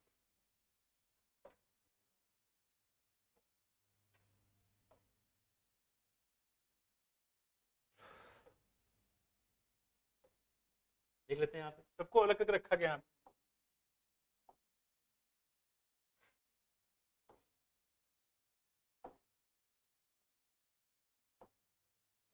देखो ये देखो ये देखो ये देखो क्या हो गया। देखो अगली बीमारी कौन सी होगी? देखो, वायरल बीमारी, ठीक। जो वायरस होते हैं अभी क्या करते हैं? बीमारी काज करते हैं, ठीक। कह रहे हैं, देखो क्या लिखा हुआ है यहाँ पे, many virus also causes disease. मैंने लिखा हुआ है, सारे आरे वायरस नहीं लिखे हुए हैं, ऑल वायरस काजेस डिजीज। देखो, मैनी वायरस काजेस डिजीज, ठीक। Also causes disease in human being. जैसे यहाँ बताया गया रीनो वायरस। कौन सा वायरस? रीनो वायरस, ठीक है। और रीनो वर्ड यूज करते हैं नोज के लिए। किसके लिए? नोज के लिए। से रीनोप्लास्टी, प्लास्टिक सर्जरी करके नाक को बदल दिया जाता है। जैसे अखिलेश यादव देखा होगा अपने, नाक के साथ टेढ़ा है, देखा नहीं? देखा अखिलेश यादव का? नहीं देखा, ठीक है। अब ठीक है, उनका अपना नहीं करा रहे हैं, अदरवाइज प्लास्टिक सर्जरी करा के सीधा करा सकते हैं। लड़कियां बहुत करवाती हैं इसको, नाक ऊपर नीचे चौड़ा पतला, पता नहीं क्या रहता है। देखो कह रहे कि रीनोप्लास्टी, लग रहा है लोग नाक ही देखते हैं उनके, है ना। देखो खैर भ्रम है उनका। रीनो वायरस की बात करें आप, देखो represent one such group of viruses which causes one of the most infectious human ailment। क्या बोलता है? Common cold. कॉमन कोल्ड में जो वायरस होता है कहाँ इन्फेक्शन करता है? नोज वाले पार्ट, नेजल पैसेज में। कभी भी ये लंग्स को इन्फेक्शन नहीं करता। कॉमन कोल्ड का जो वायरस होता है रीनो वायरस, कभी लंग्स को इन्फेक्ट नहीं करता। किसको करता है? नेजल पैसेज को, ठीक है। देखो कॉमन कोल्ड यानी किसी को बोलते हैं जुकाम, कोराइजर, ठीक है। तो कॉमन कोल्ड किससे होता है? रीनो वायरस से, ठीक है। देखो आगे, दे इन्फेक्ट द नोज, ध्यान रखिएगा, they infect the nose and respiratory passage but not the lungs. कभी भी ये लंग्स को इन्फेक्शन नहीं करते हैं, ठीक है। जिससे सांस हवा जा रही उसको इन्फेक्शन कर सकते हैं, लेकिन कभी भी लंग्स को इन्फेक्शन नहीं करते। कौन? कौन सा वायरस? रीनो, ठीक है। देखो आप कह रहे हैं कि the common cold is characterised by, कैसे पता चलेगा कि जुकाम हो गया है? बताएं जो थे क्या? पहला बताओ क्या बताया? देखो हाँ, नेजल डिस्कंजेशन। कह रहे हैं यहाँ पे नेजल कंजेशन, नाक बंद हो जाएगा, ठीक है। क्या बताएंगे? नेजल कंजेशन हो जाएगा, ठीक। तो देखो डिस्चार्ज भी हो जाएगा, ठीक है, नाक से बहता रहेगा, तो कुछ नाक बह रहा है। दूसरा देखो नेजल डिस्चार्ज, नाक बंद हो जाएगा, सांस लेने में काफी दिक्कत है, नींद नहीं आती। सोर थ्रोट, गला जो है भारी भारी लगेगा, ठीक है। सोर थ्रोट, ठीक है। हॉर्सनेस, आवाज जो बहुत अजीब सी आवाज आएगी, है ना। हॉर्सनेस, भारी भारी सा आवाज लगेगा। कफ, खांसी हो जाती है। क्या होती है? खांसी हो जाती है। इसके अलावा हेडेक, ठीक है। अच्छा, कफ और हेडेक जो बताया था ये हमने वहां भी बताया था, किसमें? निमोनिया केस में। तो मैच करते जाना, ठीक है। बाकी चीजें यहाँ पे अलग है, उससे पता कर सकते हो, ठीक है। दूसरी बात देखो क्या है, देखो यहाँ पे टायर्डनेस, थकान लगती है, क्योंकि जो आपको लगातार नाक बहते रहेंगे तो क्या होगा, आपके जितने भी साल्ट है बॉडी के, मिनरल सॉल्ट क्या निकल जाएंगे, सोडियम पोटेशियम क्लोराइड। आपने देखा होगा कभी जुकाम होकर होता तो आपको सुनाई में देना कम हो जाता है, तो देखा है? कोई बोलता है यार थोड़ा देर तेज तेज बोल नहीं सकते हो क्या, ठीक। वो तेज बोल रहा होता है, सुनाई हमें कम देता है, क्योंकि अंदर का जो हमारा वो साल्ट वगैरह निकल जाता है, जिससे नर्वस सिस्टम में बहुत स्लो काम करने लगता है, सोडियम पोटेशियम चैनल पर डिस्टर्ब हो जाता है, बस है कुछ। इसकी वजह से जो है ये दिक्कतें आती है। खैर, तो कहने कि ये हो गया। और इससे क्या होता है, हाँ, जब आपके अंदर के साल्ट निकल जाएंगे बाहर तो आपको कैसे लगेगी? थकान लगेगी। टायर्डनेस मतलब थकान लगेगी आपको, ठीक। ये चीजें थी, टायर्डनेस हो गया इस sector, which usually last for 3 to 7 days। कैसा? देखो 3 से 7 दिन में ये क्या होता है, आता है और चला जाता है, ठीक। अपने आप दबा लोगे तब भी नहीं होगे, तब भी। देखो करिए ड्रॉपलेट रिजल्टिंग फ्रॉम कफ और स्नीजिंग ऑफ एन, कैसे फैलता है? किसी आदमी को अगर जुकाम है, अब क्या करेगा, वो छींकेगा या खांसेगा, उसका वायरस दूसरे में ट्रांसफर हो जाएगा। ठीक, ड्रॉपलेट रिजल्टिंग फ्रॉम कफ और स्नीजिंग, खांसता है या छींकता है, ठीक है, उससे क्या होगा, वो दूसरा आदमी के अगर वो ड्रॉपलेट पहुंच गया मुंह में, ठीक है, और transmitted through the contaminated object such a pen, तो उससे भी वो बीमारी फैल जाएगी। पेन इन्फेक्शन है, ठीक है। बुक्स हो गया, ठीक है, बुक्स आपने मान लो भाई बुक दे दे लिखने के लिए, और बुक्स पे सारा इन्फेक्शन फैलाया हुआ है, वो छींक के पूरा बुक जो है गीला कर दिया उसने। नहीं, आप देखें जुकाम कितनी बुरी हालत हो जाती है, ठीक है। कप्स हो गया, ठीक है, देखो डोर नॉब्स हो गया, ठीक है, जैसे डोर नॉब खोलते दरवाजा तो उसमें हाथ से पूछ रहा है ना, हाथ से जो है वो पकड़ लेगा, और जो जाएगा उसको पकड़ेगा तो उसको भी इन्फेक्शन हो जाएगा। ठीक, कंप्यूटर कीज हो, कंप्यूटर चला रहा है उसी वो बैठा हुआ, उसने कंप्यूटर यूज किया, आप भी बैठ के उसी जगह, तो क्या हो जाएगा, फिर वो आपका इन्फेक्शन हो जाएगा। ठीक है, माउस, ठीक है, पहले तो साइबर कैफे चलते थे, पता नहीं था, साइबर कैफे में लोग बैठते थे, हैं, हाँ, तो उसमें बैठ के जो है लोग नेट वगैरह यूज कर 10-20 रुपए 25 रुपए ऐसे पड़ते थे। आप तो घर में अपने हाथ में नेट रहता है मोबाइल में। ठीक, करेंगे and causes infection in a healthy person, इस तरीके से बीमारियां फैलती हैं। इंपॉर्टेंट देखो, जो कुराइजा यानी कि जुकाम कॉमन कोल्ड की बात करें, कौन से वायरस होता है, ये इंपॉर्टेंट है, क्या बताओगे, राइनो वायरस है। ठीक, दूसरा कह रहे हैं किसको किसको इन्फेक्ट करता है, ये इंपॉर्टेंट है, नोज को, रिस्पायरेटरी पैसेज को, बट नेवर द लंग्स, कभी लंग्स का इन्फेक्शन नहीं होता है। जैसे इसके पहले जो निमोनिया बताया था, वहां में लंग में इन्फेक्शन होता है, लंग में किसमें, एलुलाई में, क्या करता था वहां इन्फेक्शन करके, फ्लूइड भर जाता है, पानी भर जाता है, उससे क्या दिक्कत हुई थी, गैस का एक्सचेंज नहीं हो पाएगा, ऑक्सीजन पहुंच नहीं पाएगा ब्लड से, ठीक है, ब्लड से हमारे टिश्यू में, इसकी वजह से सफोकेशन से बच्चे की या किसी उसकी आदमी की डेथ हो जाती थी। ठीक, तो ये हम लोग बात करें। अच्छा, निमोनिया जो काज होता था किससे होता था, स्ट्रेप्टोकोकस निमोनी या हेमोफिलस इन्फ्लुएंजाe, दोनों से। देखो यहाँ पे, तो ये हम लोग कुछ बात करें यहाँ पे, ठीक है। देखो तो पहला बीमारी बताया हमने जो बैक्टीरिया से काज होने वाले थे, कौन कौन बीमारी बताई, टाइफाइड बताया पहले, दूसरा क्या बताया, निमोनिया बताया, तीसरा क्या बताया, कॉमन कोल्ड, डिजेंट्री, उसके बाद क्या बताया, प्लेग, फिर क्या बताया, डिप्थीरिया, समझ में आ गया, ये बैक्टीरिया से। अब अगला हमारे पास बताया गया, उसके बाद वायरस से बताया गया, वायरस में कौन सा बताया, हमारा कॉमन कोल्ड बताया गया। ठीक, देखो कॉमन कोल्ड जो कि काफी कॉमन है। देखो यहाँ पे अगला हमारे पास कौन सा, देखो मलेरिया, प्रोटोजोवा वाला, ठीक है, प्रोटोजोआ, तो प्रोटोजोआ से होने वाले यहाँ पे बीमारियां देखो। और हमने बताया था कि टाइफाइड का, सॉरी निमोनिया का अगर इन्फेक्शन बहुत ज्यादा हो जाए तो क्या सिम्टम नजर आएगा, है नखून या लिप्स, दोनों कैसे हो जाएंगे, गुलाबी है, ग्रेट है गुलाबी, इससे अच्छा क्या, फिर तो लिपस्टिक जरूरत ही नहीं है कि होंठ पूरे गुलाबी हो गए, इन्फेक्शन करवा लो, फिर तो मजा ही मजा है ना कि नहीं। चलो लिपस्टिक की खर्चा बच जाएगा, है कि नहीं देखो यहाँ पे, तो हम लोग कह रहे थे यहाँ पे, तो ग्रे से कैसा हो जाएगा, ब्लू हो जाएगा, क्या हो जाएगा, ग्रे से ब्लू हो जाएगा। अच्छा ठीक है, एक और बीमारी होती है जिसमें बॉडी हमारा पूरा ब्लू ब्लू हो जाता है, बताओ, ब्लू होता है, नाइट्रेट पॉइजनिंग में, उसको बोलते हैं blue baby syndrome, nitrate poisoning होती है तो उसकी वजह से भी हो जाता है, पूरा बॉडी जो है ब्लू पड़ जाती है। यहाँ तो सिर्फ क्या है, नखून की बात कर रहे हैं, है ना, होठ की बात कर रहे हैं, लेकिन वहाँ पे पूरी बॉडी ब्लू हो जाती है। ठीक, देखो तो ये हम लोग बात करें यहाँ पे, तो अगला हमारे पास कौन सा है, देखो प्रोटोजोआ, कौन सा, protozoa, some of the human disease cause by protozoa, कह रहे ये प्रोटोजोआ से बीमारियां होती है। ठीक, कह रहे कि you might have heard about the malaria, कह रहे आपने मलेरिया के बारे में तो सुना ही होगा, बिल्कुल सुना है। ठीक, कह रहे a disease man has been fighting since many years, और पहले जो है काफी सालों से आदमी जो है मलेरिया से परेशान है, उससे फाइट कर रहा है।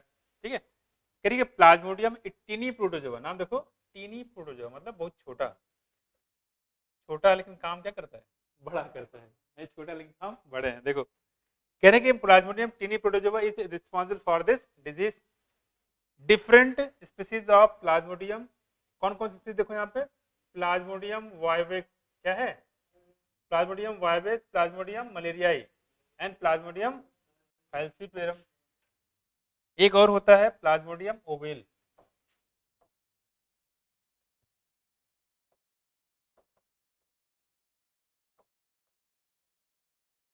तीनों हो गए तो ये कुछ छूटे, ठीक है।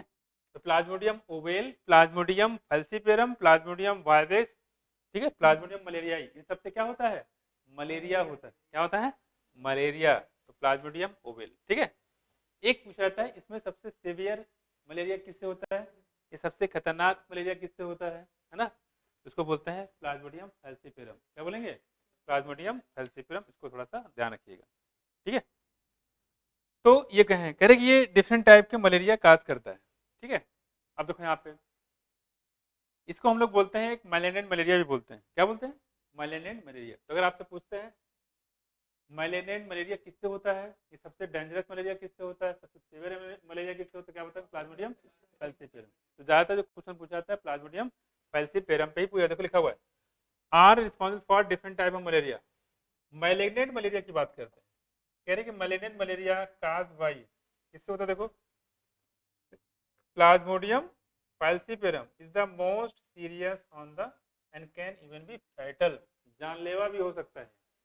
क्या हो सकता है, जानलेवा भी हो सकता है। पास में नहीं है। अब देखो यहाँ पे क्या है, तो ये चीजें हैं जिसपे कई बार क्वेश्चन भी पूछा गया है, ठीक है, फैल्सीपेरम वाला। और इसका जो देखो नॉर्मल कैसे पता चलेगा, इसके जो सिम्टम होते हैं वो कैसे होते हैं पता है ना, ठंड होके बुखार आता है, एक टाइम होता है, ठीक, चिल होगा। ऐसा चिल मैंने कहा बताया था, और निमोनिया में चिल होगा, ठीक है। तो कर चिल मारो, क्या दिक्कत है, चिल हो गया चिल मारो। देखो तो कह रहे हैं यहाँ पे ठंड देख, लेकिन यहाँ पे क्या नॉर्मली क्या होता है 12 से 15 घंटे लगते हैं, इसमें 8-8 घंटे 6-6 घंटे बुखारने लगते हैं, टाइम घड़ी देख के जैसे हुआ तो बुखारना शुरू। तो ये होता है किसमें, माइलेनेंट मलेरिया, ठीक है। सबसे ज्यादा डेथ जो अगर मलेरिया में होती है तो इसी से होती है। क्लियर है, फिर से देखो आपने पढ़ा वायरस के बारे में, वायरस से कॉमन कोल्ड ब्राह्मण कार्य कौन सा वायरस था, राना वायरस, ठीक है। ध्यान रखिएगा राना वायरस का इन्फेक्शन कभी भी लंग्स पे नहीं होता है, पूछा गया क्वेश्चन, गड़बड़ मत कर देना इसको। हाँ रेस्पिरेटरी पैसेज को भी हो और नोज वाले इतने पोर्शन को होगा बस, ठीक है। दूसरे बताए थे कौन कौन से हमने इसमें सिम्टम बताए थे, गला भारी हो जाएगा, हॉर्सनेस हो जाएगा, नाक बंद हो जाएगा, डिस्चार्ज हो जाएगा, खांसी होगी और हेडेक होगा, ठीक है। और साथ साथ सारा मिनरल्स निकल जाएगा, चीखते चीखते तो क्या हो जाएगा, थकान थकान लगेगी, है कि नहीं। देखो और ये कैसे फैलता है, ड्रॉपलेट इन्फेक्शन से, एक को जुकाम में छिड़क दिया, दूसरा ड्रॉपलेट दूसरी जगह चला गया, उसको भी इन्फेक्शन हो जाएगा। इस बार हमने पढ़ा था यहाँ पे प्लाज्मोडियम के बारे में जो कि प्रोटोजोआ होता है, ठीक है। और प्रोटोजोआ हमने बताया कि जो मलेरिया होता है वो कई टाइप के होते हैं, जैसे Plasmodium vivax, Plasmodium malariae, Plasmodium falciparum. इसमें जो मेलेनेंट है ये सबसे सीवियर है, ये सबसे डेंजरस मलेरिया है। मेलेनेंट है वो किससे होता है, प्लाज्मोडियम फैल्सीपेरम, ठीक है। ये कुछ बातें आप इसमें ध्यान रखिएगा। अब देखते हैं आगे।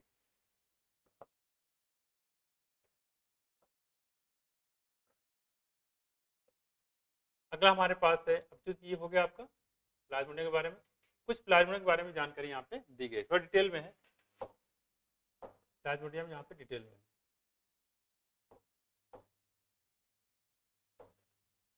देखो करे कि let us take a glance at the life cycle of plasmodium. यहाँ पे प्लाज्मोडियम का लाइफ साइकिल बताया गया है, ठीक है, लाइफ साइकिल ऑफ प्लाज्मोडियम, ठीक है। Figure 8.1 plasmodium enter the human body as a sporozoite. Important चीज है पहला पॉइंट, और सबसे इंपॉर्टेंट कई बार पूछा गया है कि जो प्लाज्मोडियम होता है, ठीक है, और ह्यूमन बॉडी में इंटर करता कैसे, स्पोरोजॉइट से, और ये इन्फेक्शियस फॉर्म होता है। तो मैन के लिए इन्फेक्टिव स्टेज का नाम है स्पोरोजॉइट। क्या नाम है संजय, स्पोरोजॉइट। और मच्छर के लिए या मच्छराइन के लिए, दोनों के लिए, मच्छराइन के लिए कौन है, हाँ मच्छराइन के लिए कौन नहीं, हम कह रहे हैं ह्यूमन के लिए जैसे स्पोरोजॉइट है वैसे ही आदमी से मच्छर में भी तो बीमारियां फैलती है, नहीं फैलेगा। अरे भाई ये समझो अब कोई आपके पास लाइसेंस तो होता नहीं है कि हाँ भाई कोई काट के गया मच्छराइन, काट के गई और दूसरी मच्छराइन आ गई, बातचीत हुई और रास्ते में, किसको काटा था तूने, अच्छा वो ऐसा अंडा था, सो रहा था, मुंह फाड़ के उसकी मैंने काट लिया था, अच्छा ठीक है हम उसको नहीं काटेंगे, हम किसी और को काटेंगे, ऐसा होता है क्या, नहीं होगा। एम टू सही बेटा बहुत तेज है देखो यहाँ पे। तो जो आदमी के लिए इन्फेक्टिव स्टेज है वो है स्पोरोजोइट, और मच्छर के लिए जो है उसको बोलते हैं गैमेटोसाइट। क्या बोलते हैं? गैमेटोसाइट। अभी आएगा, ठीक है। यानी कि अगर किसी आदमी में इन्फेक्शन है, ठीक है, तो उसके अंदर क्या मिलेगा? गैमेटोसाइट। और कोई मच्छराइन आके काट लेंगे उनको, तो गैमेटोसाइट कहाँ चला जाएगा? उस मच्छर के अंदर, मच्छराइन के अंदर। मच्छराइन को कोई भी इन्फेक्शन नहीं था, लेकिन वो आपकी वजह से मच्छर उसको इन्फेक्शन हो गया। पास में कुछ हेल्दी मच्छराइन थी, उसको इन्फेक्शन हो गया आपकी वजह से। वजह क्या हो? तुम हो। पास में कुछ। तो ये है हमारा मच्छराइन। अब वो मच्छराइन किसी दूसरे आदमी काटेगी तो उसको फैला जाएगी। इस तरीके से ये फैलता है। वही यहाँ पे कह रहे हैं, देखो इन्फेक्शियस फॉर्म कई बार पूछा गया है कि मैन के लिए इन्फेक्टिव स्टेज का नाम बताइए मलेरिया में। क्या बताओगे? प्लाज्मोडियम में स्पोरोजोइट। क्या बताओगे? स्पोरोजोइट। और मच्छर में गैमेटोसाइट। देखो कैरी के through the bite of infected female anopheles. तो क्या लिखा हुआ? Female anopheles. यहाँ कर देगा, कौन सेंटेंस गलत है रीस लगा देगा, मेल एनोफिलीज। मेल एनोफिलीज नहीं काटता है, फीमेल काटती है। ठीक, ध्यान रखना इसमें। हाँ, हमेशा फीमेल ही काटती है, बच के रहिए। देखो कह रहे the parasite initially multiply with in the liver cell. जो पैरासाइट होता है initially multiply with in the liver cell. जैसे यहाँ देखो, सबसे पहले जब ये काटती है तो आपको देखा होगा जहाँ पे मच्छर काटती है वहाँ खुजली होती है, ठीक है, खुजली होती है। खुजली होने से क्या होगा? वहाँ थोड़ा खुजली दाना निकल जाए तो वो जो आपके ब्लड में जाता है स्पोरोजोइट, कहाँ जाएगा? ब्लड में जाएगा। ब्लड में जाने के बाद फिर कहाँ पहुँचते? डायरेक्टली लीवर में। उनको पता रहता है कहाँ लीवर में पहुँचना है, और लीवर में आराम से बढ़िया आराम थोड़े से रहेंगे। तो सारा न्यूट्रिशन कहाँ जाता रहता है? लीवर में। तो लोग इन्फेक्शन कहाँ करती है ब्लड के बाद? लीवर में। देखो the parasite initially multiply with in the liver cell. शुरुआत में लीवर सेल पे मल्टीप्लाई करती है, ठीक है। ब्लड सेल कहाँ जाएंगे? लीवर सेल पे। Then attack the red blood cell. और कहाँ जाएंगे उसके बाद? रेड ब्लड सेल पे। मतलब क्या है? जैसे मच्छर काटते तो लीवर तो काटेगी नहीं कि मच्छराइन आई लीवर को काट दिया है। जैसे उसको पता है, उसने पूरा साइंस पढ़ रखा है कि अच्छा लीवर है यही काटना है। ऐसा तो नहीं है। मच्छर जब काटेगा तो कहाँ काटेगा? हाथ में काटेगा, हाथ वाला पोर्शन खुला रहता है, पैर में काट लिया ऑर्गन काटेगा नहीं। इसके वजह से काटेगा तो यहाँ पे क्या आ जाएगा? ब्लड है। तो ब्लड सर्कुलेशन के माध्यम से कहाँ पहुँचता है? लीवर में। और लीवर में कुछ देर तक रहेंगे, आराम करेंगे, चाय पानी पियेंगे, फिर कहीं और चलते हैं। कुछ मच्छर सॉरी कुछ जो स्पोरोजोइट होंगे हम यही रहेंगे, हमारा मन लग गया यही नहीं जाएंगे। और कुछ कहेंगे अरे यार यहाँ आए तो थोड़ा घूम टहल लेते हैं, वहां से फिर निकलेंगे ब्लड में आ जाएंगे। देखो लिखा हुआ है, कह रहे attack the red blood cell RBC resulting in their rupture. उसके बाद फिर से लीवर निकल कहाँ जाएंगे? आरबीसी को रप्चर करेंगे, रेड ब्लड सेल को रप्चर करेंगे, ठीक है। और फिर क्या होगा? देखो the rupture RBC associated with the release of toxic substance haemozoin. अब जो आरबीसी को इन्फेक्शन इन्होंने किया था, इन्फेक्शन कर करके पूरा आरबीसी टूट गया, ठीक। आरबीसी टूटेगा तो क्या होगा? हीमोग्लोबिन ब्रेक डाउन कर जाएगा, आपके अंदर क्या है? कमजोरी आ जाएगी। तो कह रहे हैं यहाँ पे RBC associated with the toxic substance. उस आरबीसी से जिसमें इसका इन्फेक्शन हो गया है इस प्रोजेक्ट का, उसमें से क्या निकलेगा? हीमोजोइन। क्या निकलेगा? Hemozoin, which is responsible for chill and high fever. और जब ये हीमोजोइन आरबीसी टूटेगा, हीमोजोइन निकलेगा, तो उसी दौरान ठंड आती है। अगर आपको ठंड आ रही है उस दौरान, तो इसका मतलब क्या है कि आपके आरबीसी उसी दौरान टूट रहे हैं, ठीक। तो चिल होगा, ठंड होगा, साथ साथ में क्या होगा? फीवर आता है, हाई फीवर, ठीक। Recurring every 3 to 4 days. हर 3 से 4 दिन में ये बार बार रिपीट होता रहता है, अलग अलग मच्छर के हिसाब से ये, ठीक है। किसी में 8 घंटे, किसी में 12 घंटे, किसी में 2 दिन, किसी में 3 दिन। तो 3 से 4 डेज में बार बार क्या होगा? ये रिकरिंग होता रहता है, ठीक है, एवरी 3 to 4 डेज। आप क्या करें? When a female anopheles mosquito bytes and infected person. आप क्या होगा? मैंने बताया ना अभी कि मच्छराइन जो है जरूरी नहीं कि वो इन्फेक्टेड हो, जो आपको काटती थी वो इन्फेक्टेड, वो इन्फेक्शन फैला के कोई और फीमेल गई। अब दूसरी कोई सीधी सादी फीमेल आई जो आपको काटी मच्छराइन, उसको इन्फेक्शन हो गया आपके माध्यम से। वही करें, देखो व्हेन ए फीमेल एनोफिलीज। इसलिए जब देखा होगा किसी एक पार्टिकुलर एरिया में जब मलेरिया होता है तो उस पार्टिकुलर एरिया में सबको मलेरिया हो जाता है। उसकी वजह ये क्योंकि एक मच्छराइन जब काम चलेगा नहीं, इसको काटा, उसको काटा, इसको काटा, सबको काट काट के सबको मलेरिया इन्फेक्शन आ देगी। When a female anopheles mosquito bytes N infected person, these parasite enter the mosquitoes क्या बॉडी। अभी मॉस्किटो की बॉडी में अंदर इंटर कर जाएगी एंड अंडरगोज फर्दर डेवलपमेंट। और उसके अंदर इंटर कर जाएगी, इंटर करने के बाद उसमें फिर से उसको इन्फेक्शन हो जाएगा। कहने के the parasite multiply with in them to form sporozoite, और उसके अंदर क्या बन जाएगा, स्पोरोजाइट। कैसे बनेगा अभी बता रहे हैं। एक स्पोरोजाइट किसके अंदर बनता है, मच्छराइन के बॉडी के अंदर बनता है। कौन, स्पोरोजाइट। बस में कुछ देखो, that are stored in their salivary gland, और बनने के बाद, स्पोरोजाइट बनने के बाद मच्छराइन के सलाइवरी ग्लैंड में क्या कर जाएंगे, स्टोर हो जाएंगे, वहीं इकट्ठे रहेंगे, बिल्कुल रेडी, तैयार, ठीक, तैयार बैठे हुए हैं सलाइवरी ग्लैंड में। और जैसे ये मच्छराइन जाएंगे किसी काटेंगे, निकल के उस पर चले जाएंगे, ठीक। वही कह रहे हैं यहाँ पे, are stored in their salivary gland. तो देखा जाए तो स्पोरोजॉइट जो है इसका स्टोरेज हाउस कहाँ पे है, सलाइवरी ग्लैंड में है। कहाँ होता है, सलाइवरी बन के सलाइवरी ग्लैंड में इकट्ठे रहेंगे। When these mosquito bite humans, the sporozoite are introduced into his or her body। क्योंकि जो मच्छराइन होती है, जरूरी नहीं का किसी आदमी को काटे, किसी औरत को भी तो काट सकती हैं, किसी को काट सकती हैं। वही कह रहे हैं, उसके बाद जैसे काटेगी स्पोरोजॉइट निकल के उनकी बॉडी में चला जाएगा, ठीक। अब करें तो the sporozoite are introduced into his और it, therefore initiating the event mentioning above. बाकी जो प्रोसेस वैसे जैसे चल रहा था वैसे चलता रहेगा। मछलियाँ फीमेल को काटती है, फीमेल में क्या होगा, यहाँ पे खुजली होने के बाद यहाँ ब्लड से होते हुए कहाँ चले जाएंगे, लीवर में, कुछ लीवर में रहेंगे, कुछ वहाँ से निकलेंगे और आरबीसी सेल को रप्चर करेंगे। रप्चर करने से क्या निकलेगा, केमिकल हीमोजॉइन। कहाँ निकलेगा, हीमोजॉइन। और हीमोजॉइन जब जब निकलेगा बुखार होगा और ठंड लगेगी, ऐसे उसको कंबल वंबल पढ़ा देंगे लोग, है ना, ऐसे कम लगेंगे। उसके बाद क्या होगा देखो, और ये चीज़ कब कब होगा, हर तीसरे से चौथे दिन होगा। बस में अलग मच्छर में अलग अलग होता है, ठीक। करेक्ट। कह रहे हैं कि हर body there by initiating the event mentioning event. तो जो ऊपर का इवेंट है 3 से 4 दिन में उसको क्या होगा, ठंड लगेगी और बुखार आएगा। फिर the sporozoite are introduced into his her body there by initiating event mentioning the above. It is interesting to note that the malaria parasite required 2 host. कह रहे जो मलेरिया पैरासाइट होता है इसके लिए कितने होस्ट चाहिए होते हैं, एक तो मच्छर है, दूसरा आदमी है। एक मच्छर, दूसरा आदमी, तो दोनों परेशान है, दोनों परेशान, मच्छर ही परेशान बेचारी और आदमी परेशान बेचारा, है कि नहीं। क्योंकि इसका जो बीमारी काज करने वाला ना तो मच्छर है ना तो आदमी है।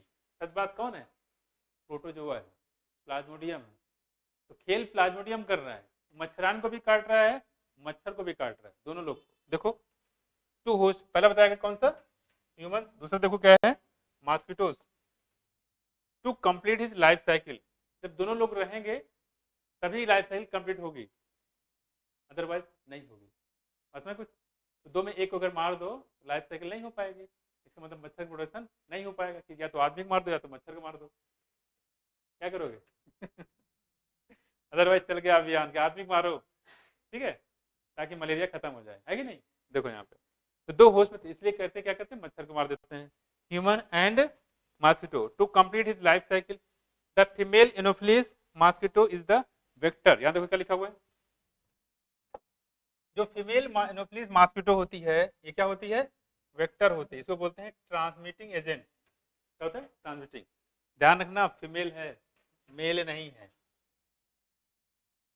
सब मेल क्या करता होगा फिर, तो देखता होगा कि मच्छराइन क्या कर रहे हैं, क्या हरकतें कर रही है मच्छराइन। देखो तो मेल जो होता है वो नेक्टर को सक करता है, जो फूल होते हैं फ्लावर, तो नेक्टर को जो सक करते हैं उसे अपना गुजारा करते हैं, वही खाना होता है। मसला है, फ्लावर के नेक्टर को चूसता है, चूसने के बाद जो उसको उसी से उसका पेट भर जाता है। लेकिन इनका पेट बिना खून चूसे नहीं भरता है ना, खून चूसिंग एजेंट होती है कि नहीं। देखो तो हम लोग बात करें यहाँ पे किसके, और इसको बेटर तरीके समझ पाओगे। अच्छा आई होप समझ गया होगा ना पूरा, और फिगर से भी इसको समझा देते हैं। अब क्वेश्चन जो बन रहा है वो बताते जाओ फटाफट जल्दी। पहला हमने बताया कि मैन के लिए इन्फेक्टिव स्टेज का नाम बताओ, मैन के लिए इन्फेक्टिव स्टेज का नाम बताओ, स्पोरोजॉइट। और फीमेल के लिए कौन है, गैमेटोफाइट। अभी आएगा फिगर में, ठीक है। ये चीज तो ये होगा। दूसरी बात जो है, जो ये स्पोरोजॉइट होते हैं ये कहाँ पे इकट्ठे होते हैं, मॉस्किटो में, सलाइवरी ग्लैंड में। कहाँ पे, सलाइवरी ग्लैंड में, ठीक है। और बताया था यहाँ पे जैसे ह्यूमन को काटेंगे तुरंत क्या होगा, वहाँ पे खुजली होती है, खुजली होने के बाद वो कहाँ चले जाएंगे, लीवर में। लीवर, कुछ लीवर में रहते कुछ वहां से निकलेंगे। उसके बाद क्या करेंगे, आरबीसी को रप्चर करेंगे। जैसे रप्चर करेंगे तो उसमें केमिकल निकलेगा, हीमोजॉइन जब जब निकलेगा सील होगा और फीवर होगा, ठीक है। ये चलता रहता है। उसके बाद किसी की बॉडी के अंदर गैमेटोसाइट बनता है। जैसे कोई मच्छराइन जो है वो काटेगी तुरंत ये इन्फेक्शन उसके बॉडी में चला जाएगा। इस तरीके से प्रोसेस पूरा चलता रहता है। उसमें कुछ तो मच्छर के लिए गैमेटोसाइट और ह्यूमन के लिए स्पोरोजोइट, ये इन्फेक्टिव एजेंट होते हैं। कुछ समझ में आया? और तीनों जो चार हमने बताए थे, कौन कौन सी वैरायटी बताई थी? Plasmodium malariae, Plasmodium vivax, Plasmodium falciparum और प्लाज्मोडियम ओवेल। ठीक है, तो ये देखो जरा, ये हम लोग बात करते हैं इसके प्लाज्मोडियम ओवेल की। और कुछ इसके जो है डायग्राम से, इसमें तो कुछ है ही नहीं है, जो बेसिकली जो डायग्राम में है, तो डायग्राम को मैं आपको दिखा दूंगा लेकिन पढ़ाऊंगा अगले टर्न पे। ये देखो, इसमें कई सारे क्वेश्चन एक्चुअली दिख रहा है आपको?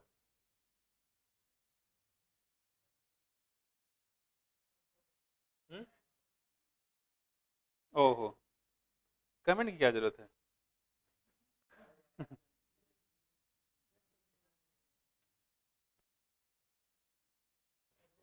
मेरे पास ये रहेगा, कमेंट करना है आप।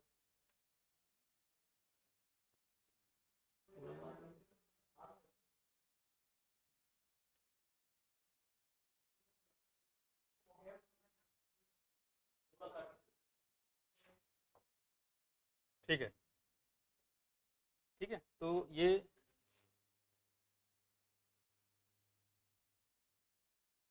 तो बहुत, ये दिख रहा है, ये पूरा हाथ तो दिखा दिया गया था।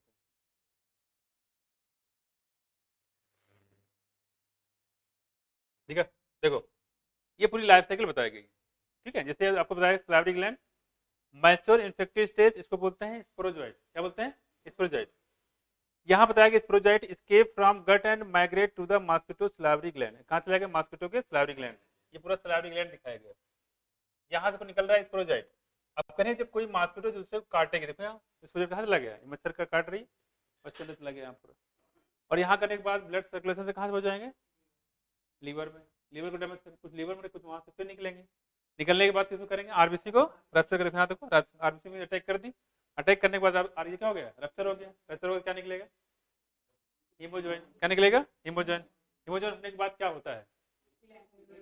चिल और फीवर आता है।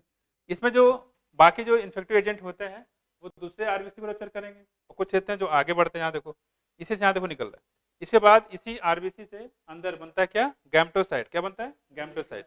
गैमेटोसाइट बेसिकली क्या है? ये गैमेट है। क्या है? गैमेट है, मेल गैमेट और फीमेल गैमेट। तो अगर आपसे पूछे गैमेटोसाइट का फॉर्मेशन कहाँ होता है तो क्या बताओगे? Human host. किसमें? ह्यूमन की बात करते हैं। अब देखो यहाँ होने के बाद ये क्या होगा आगे चल के? ये फिर से अगर कोई फीमेल आई फिर काटी तो गैमेटोसाइट उसकी बॉडी के अंदर चला जाएगा, गैमेट चले जाएंगे उसके बॉडी के अंदर, गैमेट चले जाएंगे, लेकिन फ्यूजन कहाँ होगा? मॉस्किटो के अंदर फ्यूजन होगा, फिर जायगोट बनेगा, जायगोट के बाद सारी कहानी चलते रहती है। इसमें कई सारे क्वेश्चन है जो मैं आपको बता दूंगा नेक्स्ट टाइम पे। ठीक है, इंपॉर्टेंट तो पूछ सकता है। ठीक है, थैंक यू।